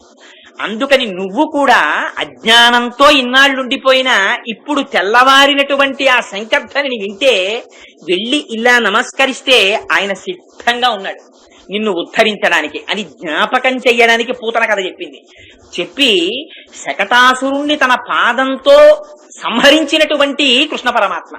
శకటాసురుడంటే ఆ కృష్ణ పరమాత్మ పుట్టిన తరువాత ఆయన బోరగిల పడ్డారు. ఒక రోజున పడితే అమ్మ పెద్ద ఉత్సవం చేసింది యశోద. లేక లేక పుట్టిన కొడుకు, అందుకని ఒక మంచం మీద పడుకోబెట్టింది, ముస్తాబు చేసింది. ఆ పక్కనే ఒక బండి ఉంది. పెడితే ఆయన పడుకున్నారు. ఓ పెద్ద ఉత్సవం చేస్తోంది, అభిషేకాలు జరుగుతున్నాయి, వచ్చినటువంటి బ్రాహ్మణులు వచ్చారు, వాళ్ళందరికీ దానాలు చేస్తోంది, అందరినీ పిలిచింది, భోజనాలు ఏర్పాటు చేసింది. ఇన్ని జరుగుతున్నాయి. కృష్ణ పరమాత్మ మాత్రం అక్కడ పడుకుని ఉన్నారు. చిన్న పిల్లవాడు. ఒక్కసారి ఆకలేసినటువంటి పిల్లవాడు లేచి ఎలా ఏడుస్తాడో అలా ఏడుపు మొదలెట్టారు. చంటి పిల్లలకు ఆకలేసిందనుకోండి, నిద్ర లేవగానే కుయ్యో కుయ్యో కుయ్యో కుయ్యో అని ఏడుపు మొదలెడతారు. అలా ఆయన కూడా లేచి ఏడుపు మొదలెట్టారు. బాలుండాకుని ఏడ్చుచు గిడిసి చనుకోరి కెరలి విలసయ మృదుచక్ర చాప రేఖాస్పద పదమున తన్నెనొక్క బండిన్ దండిన్ అన్నారు. ఆయన పాదంలోట శంఖరేఖ, చాపరేఖ, చక్రరేఖ ఇవన్నీ ఉన్నాయిట.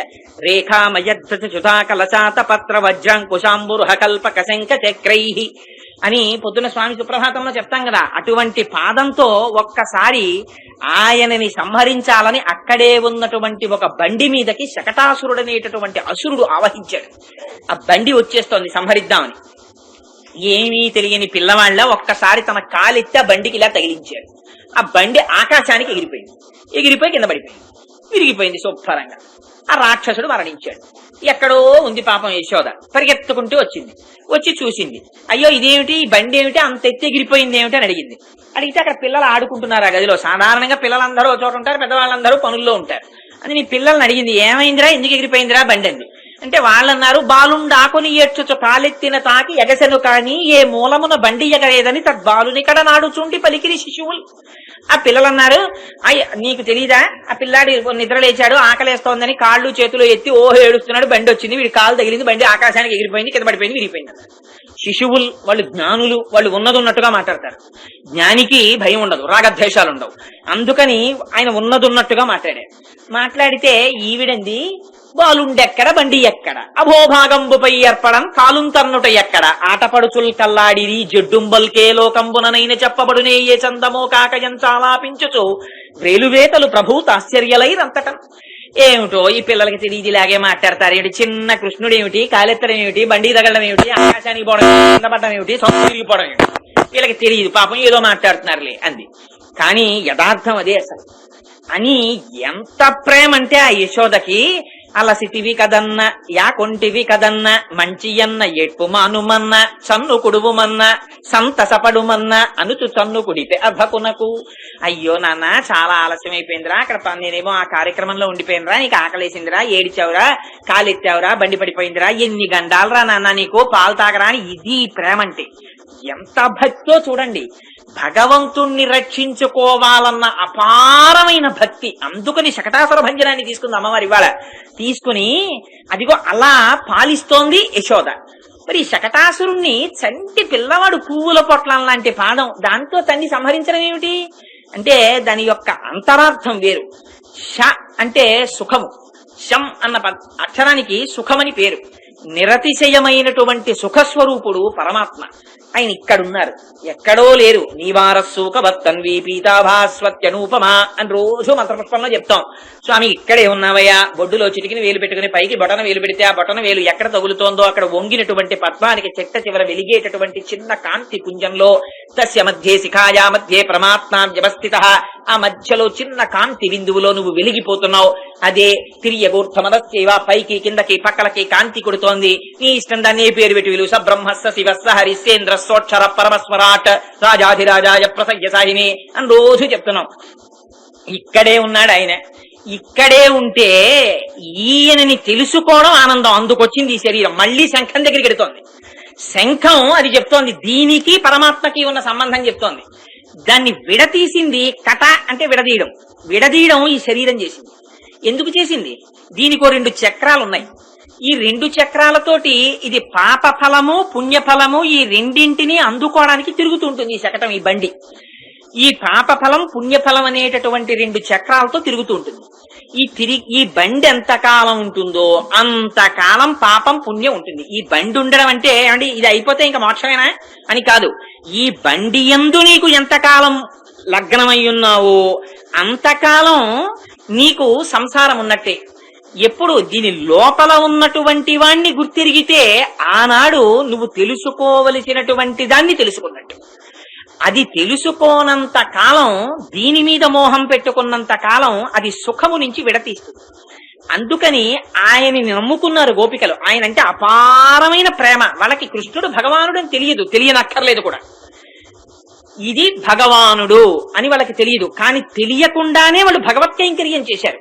ఆ చెయ్యడం చేత వాళ్ళ విరోధుల్ని సంహరించాడు, తనని తాను తన వాళ్ళకి దక్కించుకున్నాడు. అలా మీరు కూడా ఇంత కాలమైపోయిందని బెంగ పెట్టుకోకుండా మిమ్మల్ని భగవంతుణ్ణి వేరు చేసినటువంటి ఈ శకటాన్ని భగవంతుడి చుట్టూ తిప్పడం అలవాటు చేస్తే ఆయనే ఒకనాడు ఆయన అనుగ్రహంతో ఆయన పాదాన్ని పైకెత్తుతాడు. ఆ పాదము తగిలిందా ఇంకా సుఖము దుఃఖము పాపము పుణ్యము ఫలితము అని తిరగవలసినటువంటి శకటము లేక ఆయనలో కలిసిపోయేటటువంటి మోక్ష స్థితిని పొందగలరు అని భక్తికి ఎంత పెద్దపీట వెయ్యాలో, ఎందుకు ఈ భూమండలానికి వచ్చామో, మనుష్య శరీరానికి ఉన్నటువంటి గొప్పతనం ఏమిటో, దీనితో మనం చెయ్యవలసినటువంటి పని ఏమిటో ఆనాడు ఆ సరోయోగి మొట్టమొదట వచ్చి భగవంతుని యొక్క శంఖము యొక్క అంశలో ఏది మాట్లాడారో దాన్ని ఇవాళ పాశుర రూపంలో అమ్మవారు జ్ఞాపకం చేస్తోంది. ఇది ఆళ్వారుల దర్శనం చేయడం అంటే. లోపల ఆలయంలోకి వెళ్ళిపోతూ వాళ్ళు కనపడితే ఒకసారి ఇలా అనేసి వెళ్ళిపోవడం ఆళ్వారుల దర్శనం కాదు. వారు చెప్పినటువంటి మాటలని ఒక్కసారి స్మృతిలోకి తెచ్చుకొని, అందుకని ఒక్కసారి భూతం తరశ్చ మహదాహ్వయ భట్టనాథ శ్రీభక్తి సారకులశేఖర యోగి వాహాన్ అని ఆ లోపల వాళ్ళు ప్రతి వాళ్ళ జీవితం, వాళ్ళు చెప్పిన మాటలు మీకు 9వ పాశురం 10వ పాశురం చెప్పినప్పుడు అందులో రహస్యం చెప్తా. 3 ఆళ్వార్లు కలిసి నిలబడితే పరమాత్మ మధ్యలోకి వచ్చి నిలబడ్డారు. ఆ భక్తి వాళ్ళు ఎలా దర్శనం చేశారో ఒక్కొక్కళ్ళు ఒక్కొక్క రకం దీపం పెట్టి చూశారు శ్రీమన్నారాయణుడిని. అలా ఎలా పెట్టారో దీపాలు, ఆ దీపం పెట్టడంలో ఉన్న రహస్యం ఏమిటో అందులో మొట్టమొదటి మహాపురుషుడు ఆ సరోయోగి. అందుకని తల్లి ఇవాళ వారిని కీర్తన చేస్తూ, అదిగో అటువంటి శకటాసురుణ్ణి పూతనని సంహరించినటువంటి ఆ కృష్ణ పరమాత్మ ఆ క్షీరసాగరమునందు శయనించినటువంటి శ్రీమన్నారాయణుడి కన్నా భిన్నం కాడు. ఆయనే ఈయన. అందుకని ఆయన రూపగుణ విభూతులతో కళ్యాణ గుణములే ఆ పాలు. ఆ పాలల్లో వేయించేసి సర్వకాలముల యందు రక్షించాలనేటటువంటి పూనిక కలిగినటువంటి శ్రీమన్నారాయణుడు ఉన్నాడే, ఆయనే కృష్ణుడిగా వచ్చాడు కనుక తన వారిని తాను రక్షించుకున్నాడు, విరోధుల్ని శిక్షించాడు అని మనకి అభయమిచ్చి ఆ కృష్ణుడికి నమస్కారం చేయి. అటువంటి కృష్ణుణ్ణి అనుభవించినటువంటి యోగులున్నారు, మునులున్నారు. వారు నిద్ర లేచినప్పుట హరిహరి హరిహరి అంటూ నిద్ర లేస్తున్నారట. ఆ మాటలు మా చెవిన పడి మేము నిద్ర లేచాం అంది. ఏమిటది? అది బాహ్యంలో చూస్తే ఏమిటండి వాళ్ళు ఏమిటో లేవడం ఏమిటి, వాళ్ళు హరిహరి అనడం ఏమిటి, వీళ్ళ చెవిలో పడడం ఏమిటి, వీళ్ళ నిద్ర లేవడం ఏమిటి అనిపిస్తుంది. దీనికి మీకు చాలా తేలికగా అర్థం అవడానికి ఉపమానం 9 నెలలు నిండిపోయినటువంటి గర్భిణి పడుకుని ఉందనుకోండి. ఏదో ఆయన వస్తారని అనుకోలేదు ఆవిడ, ఏదో డెలివరీ అయ్యాక వస్తానులే, ఇప్పుడు కుదరదు, ఆఫీసులో చాలా చాలా ముఖ్యమైన పనిలో ఉన్నానన్నాడు. పొద్దున్నే ఎందుకమ్మా లేవడం, నీళ్లు వేసుకుని బాగా అడ్వాన్స్ స్టేజ్ ఆఫ్ ప్రెగ్నెన్సీలో ఉన్నావు కదా, పడుకోని పుట్టింటికి వచ్చింది కాబట్టి తల్లిదండ్రులు ప్రేమతో ఆవిడ పడుకోమన్నారు. పడుకుంది. కానీ పొద్దున్న 6 గంటలకి భర్త యొక్క కంఠం వినపడింది, కాలింగ్ బెల్ కొట్టి. వినపడగానే పెళ్ళవక ముందు తాను ఎంత బలంతో ఉండేదో అలా మంచం నుంచి ఒక్క దూకి పరిగెడుతుందా? పరిగెత్తదు. మెల్లమెల్లగా మంచం నుంచి లేచి కిందకి దిగి మనస్సులో సంతోషం, పైకి నడక మాత్రం జాగ్రత్తగా అడుగులో అడుగేసుకుంటూ గబగబా వచ్చి ఆయన్ని చూస్తుంది. ఎందుకు ఇంతకాలం ఆ భర్త యందు అంత అపేక్ష ఉన్నా ఇవాళ ఎందుకు గబగబా అడుగులు వేసి రాదు? లోపల తనకి ఏ పరిచయం లేకపోయినా గర్భస్థమైనటువంటి శిశువు పట్ల ఉన్నటువంటి రక్షణ పట్ల ఉన్నటువంటి కర్తవ్య దీక్ష. లోపల పిల్లాడున్నాడు, అమ్మో అంత గబగబా వెడితే వాడికి ఏమవుతుందో అన్న బెంగే. ఇన్ని కడవల నీళ్లు తల మీద పెట్టుకున్నా ఆడవాళ్ళు ఒకళ్ళతో ఒకళ్ళు మాట్లాడుకుంటూ వెళ్ళిపోతుంటారు పల్లెటూళ్లలో. వాళ్ళు వెళ్ళిపోతున్నా మాట్లాడుకుంటున్నా వాళ్ళకి తల మీద ఉన్న కుండ మీద దృష్టి ఉంటుంది. అందుకు నాకు కుండ పడదు, మాటలు వెళ్ళిపోతుంటాయి, కుండ మీద దృష్టి ఉంటుంది. అలా లోపల ఉన్నటువంటి పిండాన్ని రక్షించుకోవడంలో ఈ సర్వకాలముల ఎంత దృష్టి ఉంటుంది. అలా జాగృతిలో ఉన్నా, స్వప్నంలో ఉన్నా, సుషుప్తిలో ఉన్నా ఆయననే తలుచుకోవడం అలవాటైన వాళ్ళు లేచి ఒక్కసారి ఆహా స్వామి స్వామి స్వామి అని మళ్ళీ ఆ వైభవాన్ని తలుచుకుంటూ ఇక్కడే ఉన్నాడు స్వామిని. ఆ ప్రహ్లాదుడు కొండ కొమ్ము మించి కింద పడిపోతూ లక్ష్మీనారాయణలకి దెబ్బ తగులుతుందని గుండెలు పట్టు కింద పడిపోయాడు. ఆయనకి దెబ్బలు తగులుతాయని కాదు, వాళ్ళకి దెబ్బలు తగులుతాయని. అందుకని వాళ్ళు వైకుంఠం నుంచి గబగబా చేతులు చాపి లక్ష్మీనారాయణలు పట్టుకున్నారు. అలా ఇక్కడే పరమాత్మని దర్శించి పొంగిపోయేటటువంటి మనస్సుతో చెప్పకుండా ఉండలేక భగవన్నామని చెప్పగలిగినటువంటి మహాయోగి పురుషులైనటువంటి వారు పలికేటటువంటి మాటలు మా చెవులలో పడి మేము నిద్రలేచాం. అంటే ఇది బాహ్య నిద్ర, తామస నిద్ర, లేకపోతే జీవితానికి ప్రయోజనం నేర్చుకోవడమా?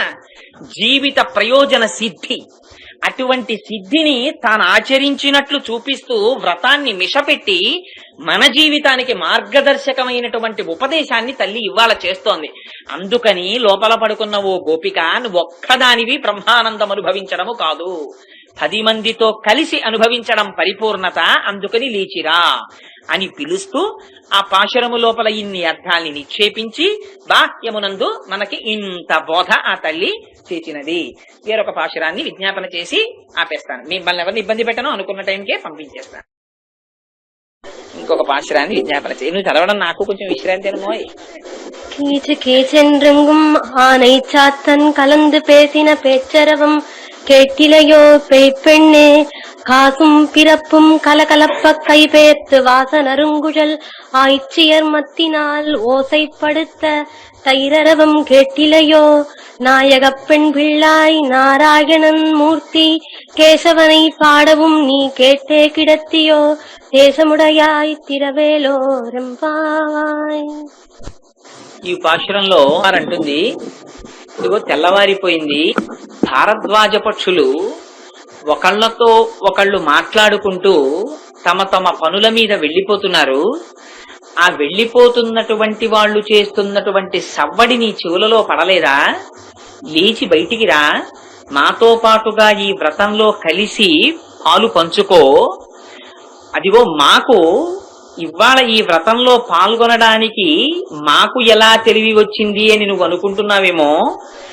ఆ తెల్లవారడానికి సూచనగా వేసుకున్నటువంటి కొప్పు ముడులలో పువ్వులను తురుముకుని ఆ దదిమధనము చేసేటటువంటి గోపకాంతల యొక్క కేశపాశముల యొక్క ముడులు విడిపోయినప్పుడు వారి కేశములలోని సుగంధము ఆ పువ్వులలోని సుగంధము పైకి వ్యాపిస్తుండగా వారు ఆ చల్ల చేస్తున్నప్పుడు వారి చేతి గాజుల యొక్క ధ్వని, వారి కంఠములో వారు అలంకరించుకున్నటువంటి ఆభరణముల యొక్క ధ్వని, వారు పాడుతున్నటువంటి పాట, ఈ మూడు కలిసి ఆకాశము వరకు వ్యాపించగా ఆ ధ్వని మా చెవులలో పడింది. ఆ ధ్వని విని నువ్వు లేచి రావద్దా? ఆ శ్రీమన్నారాయణుడే ఇవాళ సర్వ పదార్థముల యందు వ్యాపించినటువంటి శ్రీమన్నారాయణుడు ఈ కంటితో దర్శించడానికి వీలైనటువంటి ఒక మూర్తిగా శ్రీకృష్ణ భగవానుడిగా వచ్చి కేసి అనే రాక్షసుణ్ణి చంపి కేశవా అన్న నామముతో మా చేత కీర్తించబడగా నువ్వు నీ యొక్క ప్రకాశము మా కంటికి కనపడని విధముగా పరిహరించి తలుపు వేసుకుని పడుకోవడం బాగులేదు. పేపిన్న అంటే ఓ పిచ్చి పిల్ల, తలుపు తెరిచి నీ కాంతి ప్రసరణము మా కంటికి కనపడేటట్టుగా దర్శనమిచ్చి మాతో పాటు వ్రతమునందు పాల్గొనెదవుగాక అని సమాశ్వాసిస్తూ ఈ పాశురాన్ని అమ్మవారు విజ్ఞాపన చేస్తుంది. ఇందులో ఈ పాశురంలో భారద్వాజ పక్షులు తెల్లవారగానే బయలుదేరుతున్నాయంటుంది. ఇందులో ఆ తల్లి ఎన్ని మాటలు చెప్పినా ఆ పక్షుల గురించే ప్రస్తావన చేస్తుంది. ఇందాకటి పాశురంలో సరోయోగి గురించి మాట్లాడింది. ఈ పాశురాన్ని తరువాత పాశురాన్ని రేపటి రోజు పాశురం చెప్పే ముందు ఆ వరసగా వచ్చేటటువంటి ముగ్గురు ఆళ్వార్ల గురించి చెప్పేస్తాను. ఎందుకంటే ఇప్పుడు దాన్ని తీసుకుంటే సమయం పట్టేస్తుంది కనుక ఇప్పుడు కూడా పక్షులతోనే మొదలు పెడుతోంది. అంటే ఇప్పుడు కూడా ఆళ్వార్ల గురించే మాట్లాడుతోంది. ఇప్పుడు కూడా మహాపురుషులతోనే ప్రారంభం చేస్తోంది. పూర్వం భారద్వాజ మహర్షి అని ఒక మహర్షి వేదాలన్నింటినీ చదువుకోవాలనేటటువంటి కుతూహలంతో 300 సంవత్సరముల జీవితాన్ని తీసుకున్నారు బ్రహ్మగారి దగ్గర. 300 సంవత్సరములు జీవించి వేదాధ్యయనం చేస్తే ఇప్పటికి నువ్వెంత తీర్చుకున్నావో తెలుసా అని బ్రహ్మగారు ఆ వేదాన్ని తీసి పోసి చూపిస్తే మొత్తము వేదరాశిలో 3 గుప్పిళ్లు నేర్చుకున్నారు అయినప్పటికీ. ఇంకా మొత్తం వేదరాశిని తెలుసుకోవడం ఎంత కష్టం. అటువంటిది ఈ భారద్వాజ పక్షులు రాత్రి పడుకున్నవి పొద్దున్న లేచి తమలో తాము మాట్లాడుకుంటూ వెళ్ళిపోతూ ఉండడం అంటే బాలకాండలో చూపిస్తారు దీన్ని. సీతా కళ్యాణ ఘట్టం సమయంలో వచ్చినటువంటి జాబాలి, కాశ్యపుడు, వశిష్ఠుడు మొదలైనటువంటి మహర్షులందరూ వచ్చారు. ఈ మహర్షులందరూ రాత్రి వేళ ఒక గుడారంలో ఉన్నారు. ఆ జనక మహారాజు గారి ఇంటికి వెళ్ళినప్పుడు వీళ్ళందరూ రాత్రి కూర్చుని ఏం చేస్తారండి మహర్షులు? వీళ్ళు మాట్లాడుకుంటుంటే తెల్లవారిపోయింది అన్నారు. రాత్రి కూర్చుని మహర్షులు మాట్లాడుకున్నారు అనుకోండి, ఏమిటి మాట్లాడుకుంటారు? ఒక్కసారి ఊహ చెయ్యండి. ఇప్పుడు నాలాంటి వాడు ఉన్నాడు అనుకోండి, నేను శివరాత్రి చేస్తే ఇంకో రకంగా ఉంటుంది, టీవీ చూసుకుంటూనో గడుపుతాను. కానీ మహర్షులు ఏమిటి మాట్లాడుకుంటారు? మహర్షులు ఎప్పుడు మాట్లాడుకున్నా వారి అనుభవాల్ని మాట్లాడతారు. అందుకే పురుష సూక్తం వేదాహమేతం పురుషం మహాంతం ఆదిత్య వర్ణం తమసస్తు పారే సర్వాణి రూపాణి విచిత్య ధీరః నామాని కృత్వాభివదంత్యదాస్తే అంది. మొట్టమొదటి మంత్రంలో సహస్ర శీర్షా పురుష సహస్రాక్ష సహస్రపాత్ స భూమిం విశ్వతో వృత్వా అత్యతిష్టశాంగుళం అని ఈ బ్రహ్మాండములను దాటిపోయినటువంటి భగవానుడు ఈ కంటికి కనపడగలిగినంతటి సౌలభ్యంతో ఇక్కడకొచ్చి నిలబడ్డాడు. దీన్ని మహర్షులు దర్శనం చేసి మనకు అందించారు మొట్టమొదట. కాబట్టి వాళ్ళు ఏం మాట్లాడుకుంటారు? వాళ్ళు యోగ సమాధిలో వాళ్ళు అనుభవించినటువంటి బ్రహ్మానందమునకు సంబంధించినటువంటి విశేషాలని ఒకళ్లతో ఒకళ్ళు పంచుకుంటుంటారు. నిజంగా అసలు అలా మాట్లాడుకుంటుంటే యథార్థానికి మనలాంటి వాళ్ళం వెళ్ళి పిలిచారనుకోండి, మనం వెళ్ళి అక్కడ కూర్చున్నాం అనుకోండి, అసలు నిజంగా చెప్పాలంటే మనకేమీ అర్థం కాదు. ఎందుకనంటే ఓసారి శంకరాచార్యుల వారు వ్యాసుల వారు మాట్లాడుకున్నారు. అలాగే మాట్లాడుకుంటే పద్మపాదాచార్యుల వారు అంతటి వారికి అర్థం కాలేదు వాళ్ళిద్దరు ఏం మాట్లాడుకున్నారు. శంకర సాక్షాత్ అని ఆ శంకరుడిగా వచ్చారు, శ్రీ మహావిష్ణువు వ్యాసులుగా వచ్చారు, మీ ఇద్దరు మాట్లాడుకుంటుంటే మాకేం అర్థం అవుతుందని పద్మపాదాచార్యుల వారు అంతటి వారు అనవలసి వచ్చింది. అందుకని ఆ మహర్షులకి తెలుస్తుంది.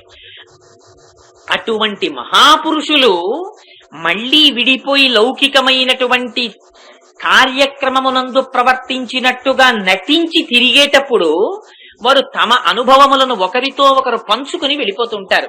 ఇవాళ మార్గశీర్ష స్నానం అనేటటువంటి మిషతో నిత్య పరమేశ్వర సంశ్లేషమును అనుభవించవలసినటువంటి వారికి వినబడవలసినటువంటి మాటలవి. ఆ మాటలు నీ చెవిన పడడం లేదా? నువ్వెందుకు లేచి రాలేదు? పిచ్చి పిల్ల అని పిలిచారు. పిచ్చి పిల్ల అంటే అది దూషించడానికో నిందించడానికో లేకపోతే అధిక్షేపించడానికో వాడినటువంటి మాట కాదు. ఈ లోపల పడుకుని ఉన్నటువంటి గోపిక అపారమైనటువంటి బ్రహ్మనిష్ట కలిగి బ్రహ్మానందాన్ని పొందుతున్న గోపిక. కానీ తాను బయటికి వచ్చి మిగిలిన గోపికలతో కలిగడము చేత తన బ్రహ్మానందమునకు అంతరాయం ఏర్పడుతుందనేటటువంటి భావనతో 10 మందితో ఆ భగవంతుని యొక్క రూపగుణ విభూతుల యొక్క అనుభవాన్ని పంచుకోవడానికి ఇచ్చగించని పిల్ల. అందుకని అలా ఉండడం, ఏకాంతమునందుండడం, 10 మందితో కలియకపోవడం ప్రయోజనం కాదు. నువ్వు 10 మందితో కలియాలి, అందుకని రా అంటారు. ఇది నిజంగా కూడా మహాపురుషులు అలా వస్తారేమో అనిపిస్తుంది మనకి. లేకపోతే వాళ్ళు రావలసిన అవసరం కూడా లేదు.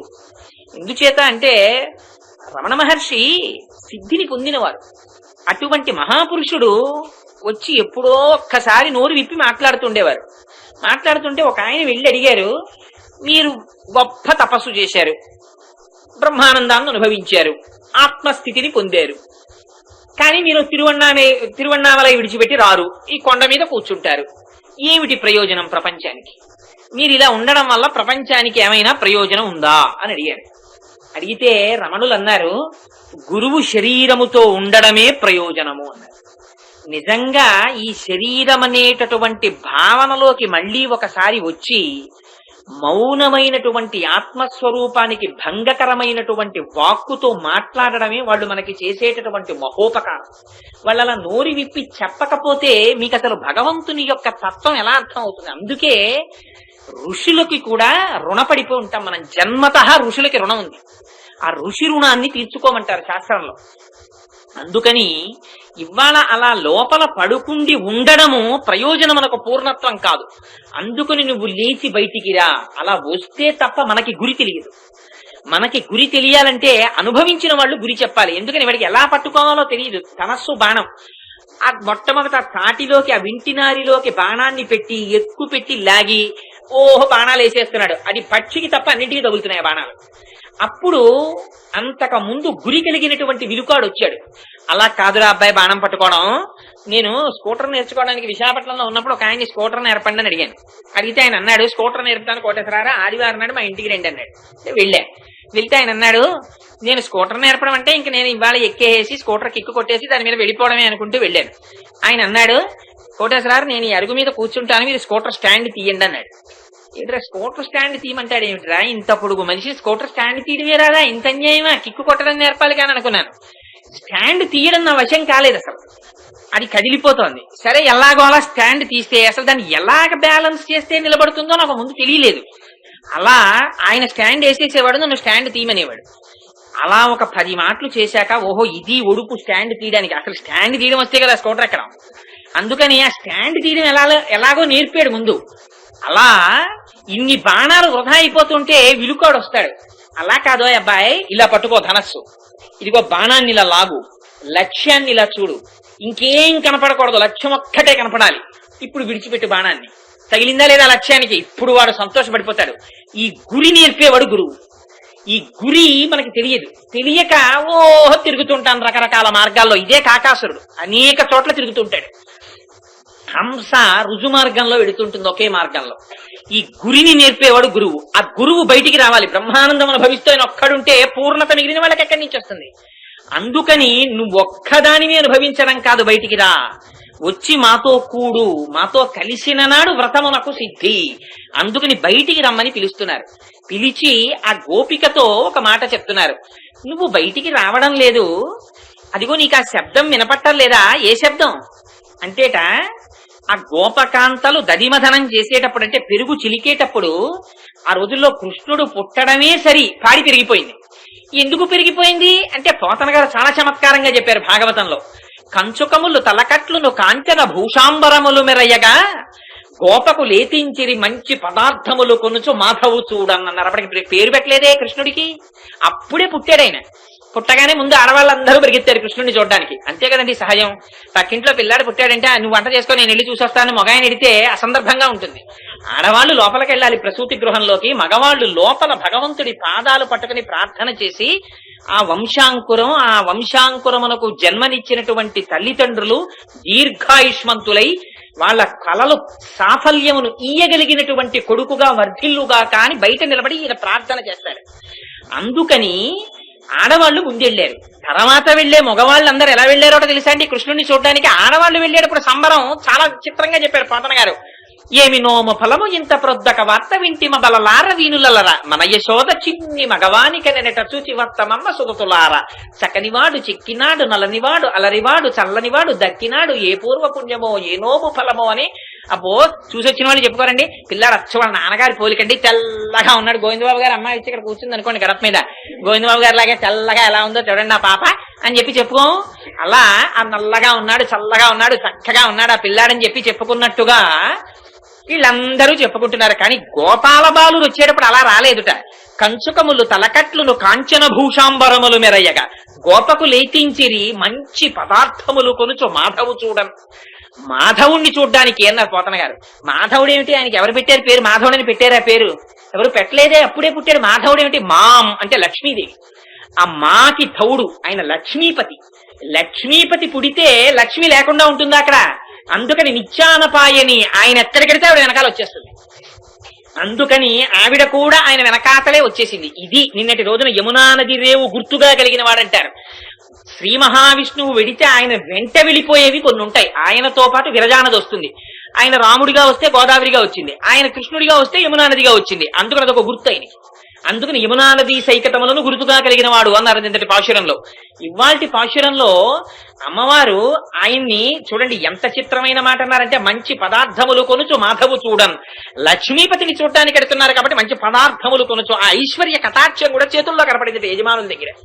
ఇచ్చేటప్పుడు యజమాని దానం చెయ్యాలి, భార్య శుశ్రూష చెయ్యాలి.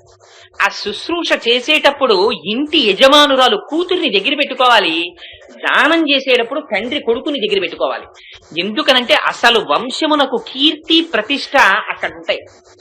ఇంటికి ఎవరైనా మహాపురుషులు వచ్చారనేటప్పటికీ ఆ ఇంటి కోడలు గబగబా వచ్చి ఒక గ్లాసుడు పాలు తీసుకొచ్చి ఇచ్చి వారి పాదములకు నమస్కారం చేస్తే మహోత్తమమైనటువంటి సంస్కారము కలిగిన ఇల్లని వారు లోపల సంతోషిస్తారు.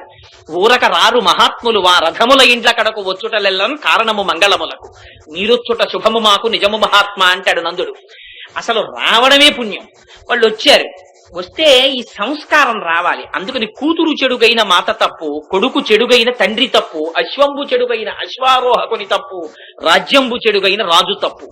ఎవరిది ఏ తప్పో చెప్పేసింది శాస్త్రం. అందుకని ఆ తల్లి శుశ్రూష నేర్పాలి కూతురికి, తండ్రి కొడుకుని పక్కన పెట్టుకుని దానం చెయ్యాలి.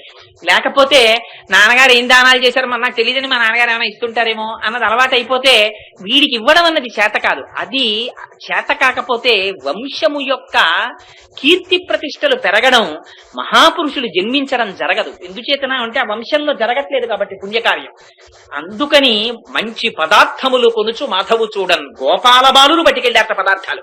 పట్టుకుని ఆ గోపకులందరూ నందుణ్ణి చూడ్డానికి వెళ్ళారట. అందుకని ఆయన వెనకాతలే లక్ష్మీదేవి వస్తుంది. వచ్చినప్పుడు మరి అక్కడ ఆవులు కూడా వాళ్ళకి ఐశ్వర్యం ఏమిటి, పాడి పంట. అందుకని కృష్ణుడు పుట్టగానే క్రేళ్లురికె మసలిలేగలు మల్లడిగుని రంకెలిడియ మదవృషభంబుల్ పెళ్ళున ముదుగుల పొదుగుల చల్లించన్ పాలు బాలు సంభవ వేళం. సేరు పాలిచ్చే ఆవు 10 సేర్ల పాలిచ్చేయడం మొదలెట్టింది. ఎందుకని పుట్టినవాడు లక్ష్మీనాథుడు పుట్టాడు.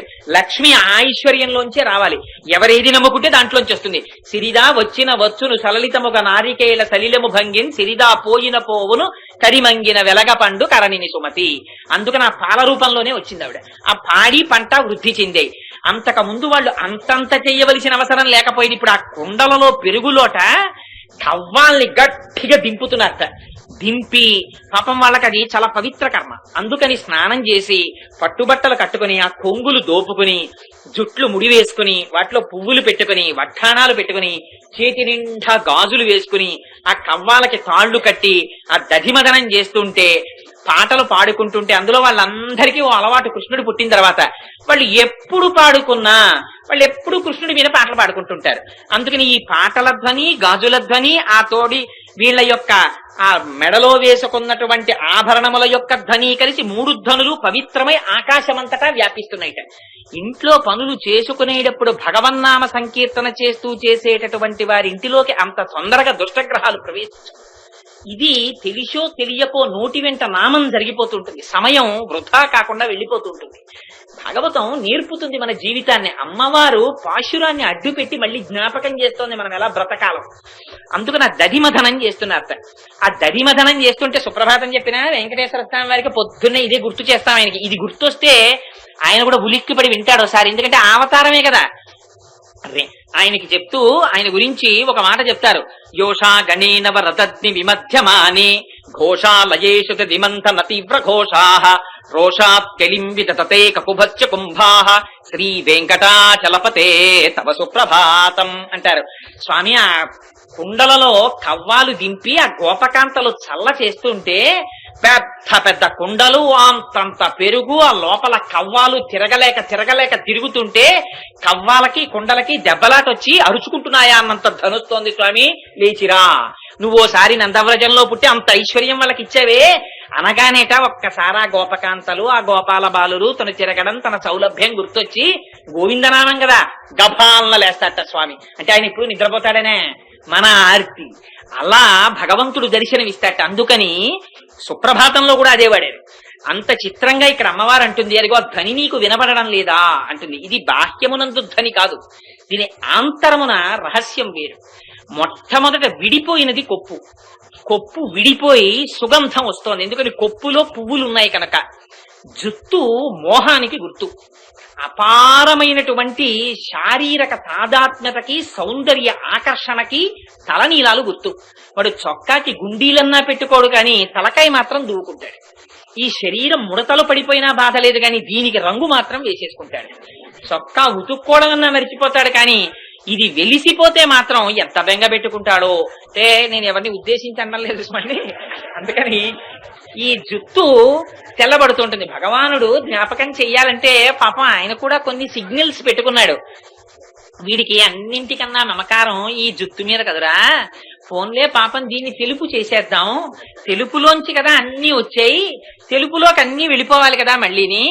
అబ్బాయి ఎందులోంచి వచ్చావో అందులోకి మళ్ళీ వెళ్ళిపోయే టైం వచ్చేస్తోందిరా, ఎందుకు వచ్చావో మర్చిపోయావురా అని గుర్తు చేసుకుంటాడేమో దువ్వుకునేటప్పుడు. అని ఆయన తెలుపు చేస్తే ఇది అమాయకుడా ఇటు తలుపు చేసుకుంటారు. అందుచేత చిత్రం ఏమిటంటే అక్కడ ఆ జుత్తు వ్యామోహానికి గుర్తు. లేకపోతే తిరుమల పెడితే తలనీలాలకి ఎందుకండి? ఇన్ని కోట్ల బ్రహ్మాండాల్ని సృష్టించినటువంటి వాడికి దిక్కుమాలిన వెంట్రుకలు తక్కువ వచ్చాయి ఆయనకి. మనం వెంట్రుకలు ఇచ్చి చాలా బాధపడిపోవడం అంటే మహానుభావులు మీలాంటి వారు కాదనుకోండి. ఇదేంటి ఎందుకు వచ్చిందిరా అని చెప్పేసి ఓహో తల తడువుకుంటూ ఉండడం. ఎందుకు ఆయనకి ఆ వెంట్రుకలు? ఆయన ఆ వెంట్రుకలన్నీ తీసుకుని ఆయనకి ఎందుకు వచ్చింది? ఆ ఘంటసాల గారు ఒక అద్భుతమైన పాట కూడా పాడారు. ఆ చిడిముడి చేనంది సిగపాయ చేనంది చిడిముడి చేసేవా నవ్యచిద్విలాస అని. ఏమిటయా నీకు ఈ ఆనందం? మా సిగపాయ చేత్తో పట్టుకుని ఓ చిరునవ్వు నవ్వుతూ ఏమిటయా వెంకటాచలపతి అల్లరి అని స్తోత్రం చేశారు ఆయన మీద. అంటే ఆయన కోరుకునేది ఇతరం కాదు, ఆయన అడిగేది ఒరే మోహం సంసారమునందు కదా పెట్టుకున్నావు, దానికి గుర్తుగా ఈ తలనీలాలు నల్లగా వ్యామోహానికి గుర్తు కదా. ఇవి పరమాత్మ పాదముల యందు సమర్పించడం, స్వామి నీ పాదముల యందు వ్యామోహమును పొంది ఉన్నానని చెప్పడం తప్ప, ఇలా తీసేసిన దగ్గర నుంచి బెంగెట్టుకుని పైకొచ్చి, నేను చూశాను కొంతమందిని దెబ్బలాడుకునే వాళ్ళు ఉన్నారు ఇందులో. ఏంటి, ఆయనకి ఒంట్లో బాగులేనప్పుడో ఆవిడికి ఒంట్లో బాగులేనప్పుడో స్వతంత్రంగా మొక్కేస్తుంటారు. మా ఆయన్ని తీసుకొచ్చి తలనీలా ఇప్పించేస్తారు. ఆ తర్వాత సరే ఏదో తప్పక ఆయన వెళ్ళి ఇచ్చేసి తీరిందని మొక్కు అంటుంటాడు. తీరిందని మొక్కు అంటే ఆయన బాధ పాపం ఆయనది. అందుకని పరమాత్మకి కావలసింది అడిగారు. కుమారు వెంట్రుకలు ఎందుకు ఆయనకి, ఆయన ఏం చేసుకుంటాడు? ఇన్ని సృష్టించిన వాడు వెంట్రుకలు ఆయన సృష్టించుకోలేడేంటి? కానీ ఆయనకి కావలసింది ఒరే ఒక్కసారి నీవాడనని అనరా. సహృదేవ ప్రపన్నాయ తవాస్మీతి యాచతే అభయం సర్వభూతేభ్యో దదామ్యేతత్వ్రతం మమ. నేను నీవాడని అనరా, బుద్ధి ఇచ్చాను కదరా, అంటే చాలరా నేను రక్షిస్తాను రా అంటాడు. అలా ఎలా అంటాను స్వామి అని మనం అంటాం. పోన్లేరా అలా అనకపోతే ఇలా తలంచి ఒక్కసారి తలనీలాలు తీసేయి స్వామి, నీ యందు నాకు వ్యామోహమును గభాలను వచ్చి పట్టుకుంటాను రా, కాకలించుకుంటాను రా అంటాడు ఆయన. స్వామి నువ్వు కౌగిలించుకుంటానంటే మాత్రం ఇవి కొంచెం కష్టం స్వామి అని ఇవి ఇవ్వడానికి మనం ఎంతో బాధపడిపోతాం. మనం చిత్రం ఏమిటో తెలుసా అండి, ఆఖరికి పృథివిలోకి, రక్తం జలంలోకి, ఎముకలు భూమిలోకి అన్ని వెళ్ళిపోతాయి, ఆకాశంలోకి, అగ్నిలోకి ఇన్ని వెళ్ళిపోతాయి. కానీ వెంట్రుకలు చెట్ల మొదళ్ళకెళ్ళి అంటుకుని వెళ్ళిపోతాయి. ఈ మాత్రం దానికి ఎంత గొప్ప అవకాశాన్ని వదిలేసుకుంటున్నాడో చూడండి. అందుకని ఈ వ్యామోహాన్ని దీని మీద పెట్టుకోకురా, ఈ వ్యామోహాన్ని సంసారం మీద పెట్టకరా. ఇది ఎంతసేపు ఉంటుంది? ఆయన ఉన్నంతసేపు ఇది ఉంటుంది, ఇది ఉన్నంతసేపు సంసారం ఉంటుంది. ఆయన వెళ్ళిపోతే ఇది లేదు, ఇది లేకపోతే ఆయన వెళ్ళిపోతే ఇది లేదు, ఇది లేకపోతే సంసారం లేదు. అక్కడతో డిస్కనెక్ట్ అయిపోయిందంతే. ఇంతకు ముందు ఎంత ఒంటరిగా వచ్చాడో మళ్ళీ అంత ఒంటరిగా వెళ్ళిపోతాడంతే బయటికి. అందుకని ఒక్కసారి లోపలున్నవాడి పాదాలు పట్టుకుంటాననే అనరా అని మళ్ళీ అమ్మవారు కూడా పాపం అంతే ఆర్తి, ఆ గోదాదేవి కూడా. అందుకని దాంతో ప్రారంభించింది. ఈ జ్ఞానము కలగడం పువ్వుతో సంకేతం. ఈ పువ్వుని, ఈ జ్ఞానాన్ని, ఈ వ్యామోహాన్ని పరమాత్మ పాదముల యందు పెట్టుకో. ఇది కొప్పు విడిపోవడం, ఆ పువ్వులు వాసన దిగ్దిగంతముల యందు వ్యాపించి దధిమధనము చెయ్యడం అంటే మీకు ఎన్నో మార్లు చెప్పి ఉన్నాను. భగవంతుని యొక్క రూపగుణ విభూతులను సంతతము లోపల బుద్ధి అనేటటువంటి కర్వంతో, భక్తి అనేటటువంటి త్రాటితో మధనము చెయ్యడమే దానిలోంచి ఆవిర్భవించేటటువంటి శుద్ధమైనటువంటి భక్తి. భగవంతుణ్ణి విడిచిపెట్టి ఉండలేని శుద్ధ సత్వ స్వరూప జ్ఞానమే వెన్న అని. అందుకని అదే కవ్వం పెట్టి చిలికి ఇక్కడ వెన్నని పొందడం. అలా పొందడంలోట హస్తాభరణముల యొక్క ధ్వని వినపడుతోంది. ఇది మళ్ళీ తిరుప్పావై చివరి పాశురాల్లోకి వెళ్ళినప్పుడు అడుగుతుంది ఆవిడ, మాకు గాజులు కావాలి అని హస్తాభరణాలను అడుగుతుంది. ఈ అడగడంలో ఒక రహస్యం ఉంది. చేతులకి గాజులు వేస్తారు. ఈ గాజులు మగవాళ్ళకి వేయరు, ఆడవాళ్ళకి వేస్తారు. మళ్ళీ ఇదంతా పక్షపాతం, మగాళ్ళు గాజులు వేసుకోరు, ఆడవాళ్ళని గాజులు వేసుకోమంటారు. దానికోసం కాదు, పెద్దలు ఏదైనా పెడితే దానికి ఒక గొప్ప నియమం పెట్టారు. గాజు ఎందుకు వేస్తారంటే, భార్య భర్త పెళ్లి పీటల మీద కూర్చున్నప్పుడు కూడా వారి పక్కన కూర్చోడానికి వీల్లేదు, మధ్యలో తెరడ్డు పెడతారు. భగవానుణ్ణి పొందడానికి మధ్యలో అజ్ఞానం అనేటటువంటి తెర అడ్డుగా నించుంటుంది. కన్న తండ్రి గురువై ఎవరిని పొందాలో వారిని పొందమని సూచిస్తాడు. అది అంగీకరిస్తే తెర లేచిపోతుంది. అయితే ఆ చెయ్యి పట్టుకుంటాడు, మొట్టమొదట పాణిగ్రహణం చేస్తాడు. పాణిగ్రహం అంటే అరచేతిని అరచేతితో పూర్తిగా రాసి పట్టుకుంటారు. పట్టుకుంటే దాన్ని పాణిగ్రహణం అంటారు. ఆ పాణిగ్రహణం చేస్తే పరమేశ్వరుని యొక్క చెయ్యి పట్టినట్టు. అందుకని యోమే భర్త సమే గురువు, భర్త ప్రత్యక్ష దైవం. ఆ భగవంతుని చేత చేపట్టబడినటువంటి చెయ్యి అనడానికి మంగళ సూచనగా చేతికి గాజులు వేస్తారు. ఈ గాజుల యొక్క ధ్వని భగవంతుని చేత చేపట్టబడినటువంటి చెయ్యి అన్నదానికి గుర్తు. అందుకని గాజుల యొక్క చేతి ధ్వని వినపడుతోంది అంటే భగవంతుని యొక్క పాణిగ్రహణం, భగవంతుడి యొక్క చేతిని అందిపుచ్చుకున్నటువంటి ఆ ప్రయోజనాన్ని పొందినటువంటి తాదాత్మ్యతని అనుభవించడం, అది గాజుల ధ్వని. ఈ మంగళసూత్రాల యొక్క ధ్వని అంటే, ఈ మంగళసూత్రాల్లో మళ్ళీ కాసు పిరప్పు కదమా అని రెండుంటాయి. ఈ కాసు పిరప్పు అనేటటువంటి మంగళ సూత్రములకు పెట్టబడినటువంటి ఆభరణములు, ఆ పెట్టబడినటువంటి ఆ రెండు ఏమంటామంటే ఆ బిళ్ళల లాంటివి, అవి కలిసి చేసేటటువంటి ధ్వని, ఆ ఆభరణముల సవ్వడి ఒక చిత్రమైంది. ఆ మంగళ సూత్రం అన్న మాట ఒక్క ఆర్ష సాంప్రదాయానికే చెల్లింది. ఈ మంగళసూత్రం గురించి ప్రస్తావన లేనటువంటి సంప్రదాయం లేదు. అద్వైతంలో చెప్పిన మంగళసూత్రం గురించి ఒక చోట వ్యాఖ్యానంలో చదివాను నేను. అది ఎందుకు పరమ పవిత్రం, ఆ మంగళసూత్రం కలిగితే అద్వైత భావన ఎలా కలుగుతుందని. దాన్ని ద్వైతంలో వాడతారు, విశిష్టాద్వైతంలో వాడతారు, అద్వైతంలో వాడతారు. ఇవన్నీ సిద్ధాంతాలు ఎలా ఉన్నా యథార్థానికి అన్ని మన్ని మెట్లు ఎక్కించడానికి వచ్చినవి. అది గుర్తు పెట్టుకోకపోతే మాత్రం నిష్కారణంగా ఇబ్బంది పడతాం. ఇవి అన్ని మన్ని ఒక్కొక్క మెట్టు ఎక్కించేవిగా తీసుకోవాలి. తీసుకుని మెట్లు ఎక్కాలి తప్ప దేని పట్ల నిరాదరణ మాత్రం పనికిరాదు. అందుచేత ఆ ధ్వని రావడం అంటే మంగళసూత్రం అంటే దానికి ఇంకొక పేరు పెట్టాల. మంగళం అంటే ఏమిటి? మంగళం అంటే అత్యంత శుభం. ఏమిటి అత్యంత శుభం? ఆయన ఉండడమే శుభం. ఇంకంతకన్నా స్త్రీకి వేరొక శుభం లేదు. ఎన్ని కోట్లు ఉండనివ్వండి, ఇంత ఐశ్వర్యం ఉండనివ్వండి. సీతమ్మ చెప్పేసింది. అరణ్యవాసానికి వెళ్ళేటప్పుడు రాముడు అన్నాడు, నువ్వెందుకు నాతోటి, నేను వెడతానన్నాను కానీ నిన్ను తీసుకెడతానని ప్రమాణం చేయలేదు మా నాన్నగారితోటి, నువ్వెందుకు అరణ్యవాసానికి, నువ్వు రావద్దన్నాడు. ఇక్కడ ఉంటే సుఖంగా ఉంటావు, ఆ అరణ్యవాసానికి వస్తే చాలా కష్టాలు ఉన్నాయి, రావద్దంటే అమ్మవారంది అద్భుతమైన మాతోటి చెప్పింది. నా తంత్రి వజ్జతే వీణ, నా చక్రం వర్తతే రథ, నా పతి సుఖమే దేత యస్యాదపి శతాత్మజ అంది. నా తంత్రి వజ్జతే వీణ, వీణ తీగ గోరు పెట్టి కొడుతుంటే తెనగి మోగుతుంది, కానీ వీణ తీగ మోగుతోంది అందరూ వీణ మోగుతోందంటారు. నా తంత్రి వజ్జతే వీణ, నా చక్రం వర్తతే రథ. రథం రహదారి మీద వెళ్లిపోయేటప్పుడు రాతి దెబ్బలు తిని చక్రాలు నడుస్తాయి, కానీ చక్రములు నడుస్తున్నాయి అందరూ, రథం నడుస్తోందంటారు. వర్తతే రథ, నా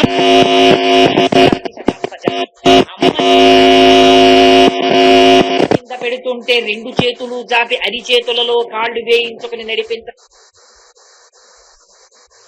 కంట కనకంట పురాంతక శైల చాలనొత్తండ బలప్రచండ పురదండ విఖండన చండకాండములు కాల్చేస్తాయి లంకని.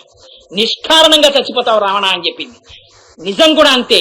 అంచకాలమునందు ఆయాసమని నిన్ను తలపనో తలతునిపుడి బ్రతికియున్నన్నాళ్ళు నీ భజన తప్పను కాని మరణకాలమునందు మరతునేమో. ఆవేళ యమదూతల అగ్రహంబున వచ్చి ప్రాణముల్ పెకలించి పట్టునప్పుడు కప వాత పైచముల్ కప్పగా శ్రమచేత కంపముద్భవమంది కష్టపడుచు నారాయణాయంచు నా జింహతో నిన్ను పిలుతునో శ్రమచేత పిలువలేను.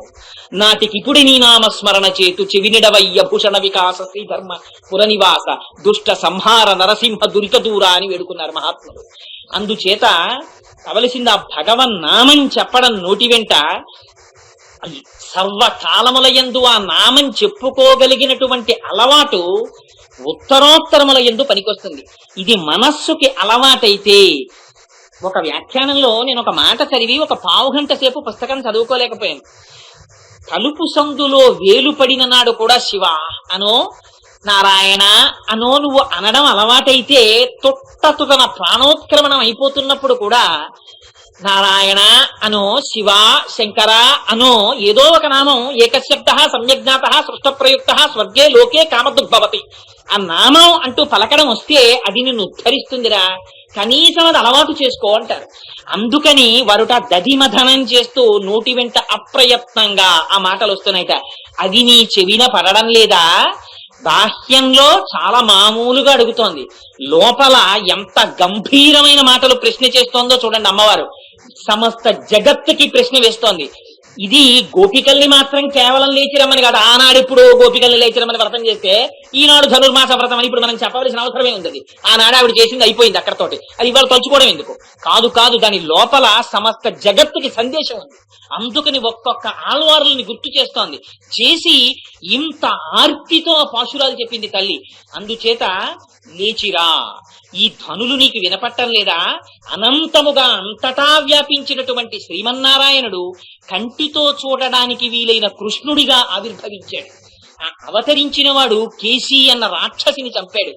అమ్మో, ఆ స్వామి కేసీ అన్న రాక్షసు వచ్చి ఆయన మీద పడ్డమా, ఆయన సంహరించడమా అని లోపల భక్తి కలిగిన దానివైతే భగవంతుడికి వచ్చిన ఆపద విని బెంగ పెట్టుకుని గబాల లేవద్దు. ఆ కృష్ణుడు మన కోసమని వస్తే ఆయనకు అంత ఆపద వచ్చింది. ఆ కేశవా అన్న నామంతో మేము ఇవాళ మంగళం పాడుతున్నాం. లేచిరా, నీకు కాంతి ఉంది, అది కనపడకుండా పరిహరిస్తున్నావు. నీ రోమకూపములలోంచి బ్రహ్మ తేజస్సు స్పష్టంగా కనపడుతోంది, కానీ అది మా కంటికి కనపడకుండా తలుపు వేసుకున్నావు. నీ వంటి వారు చేరకపోతే ఈ వ్రతానికి పూర్ణత్వం ఎందుకు వస్తుంది? అందుకని కావలసినది ఏమిటి? మహాపురుషులు కూడాలి. కూడితే ఆ వ్రతం పూర్తవుతుంది. అందుకని రా, వచ్చి మాతో కలిసి మనం అందరం కలిసి మార్గశీర్ష స్నానం చేసి ఆ పరమ ప్రయోజనాన్ని పొందెదముగాక అని పైకి గోపికని పిలుస్తున్నట్టు ఆంతరమునందు మనకందరికీ ఇంత బోధ చేయడానికి తల్లి ఆ పాశురమును విజ్ఞాపన చేసినది అని ప్రతిపాదిస్తూ రేపటి రోజున వేరొక పాశురాన్ని విజ్ఞాపన చేస్తాను. మంగళాశాసన పరైః మదాచార్య పురోగమైః సర్వైశ్చ పూర్వైరాచార్యైః సత్కృతాయాస్తు మంగళం.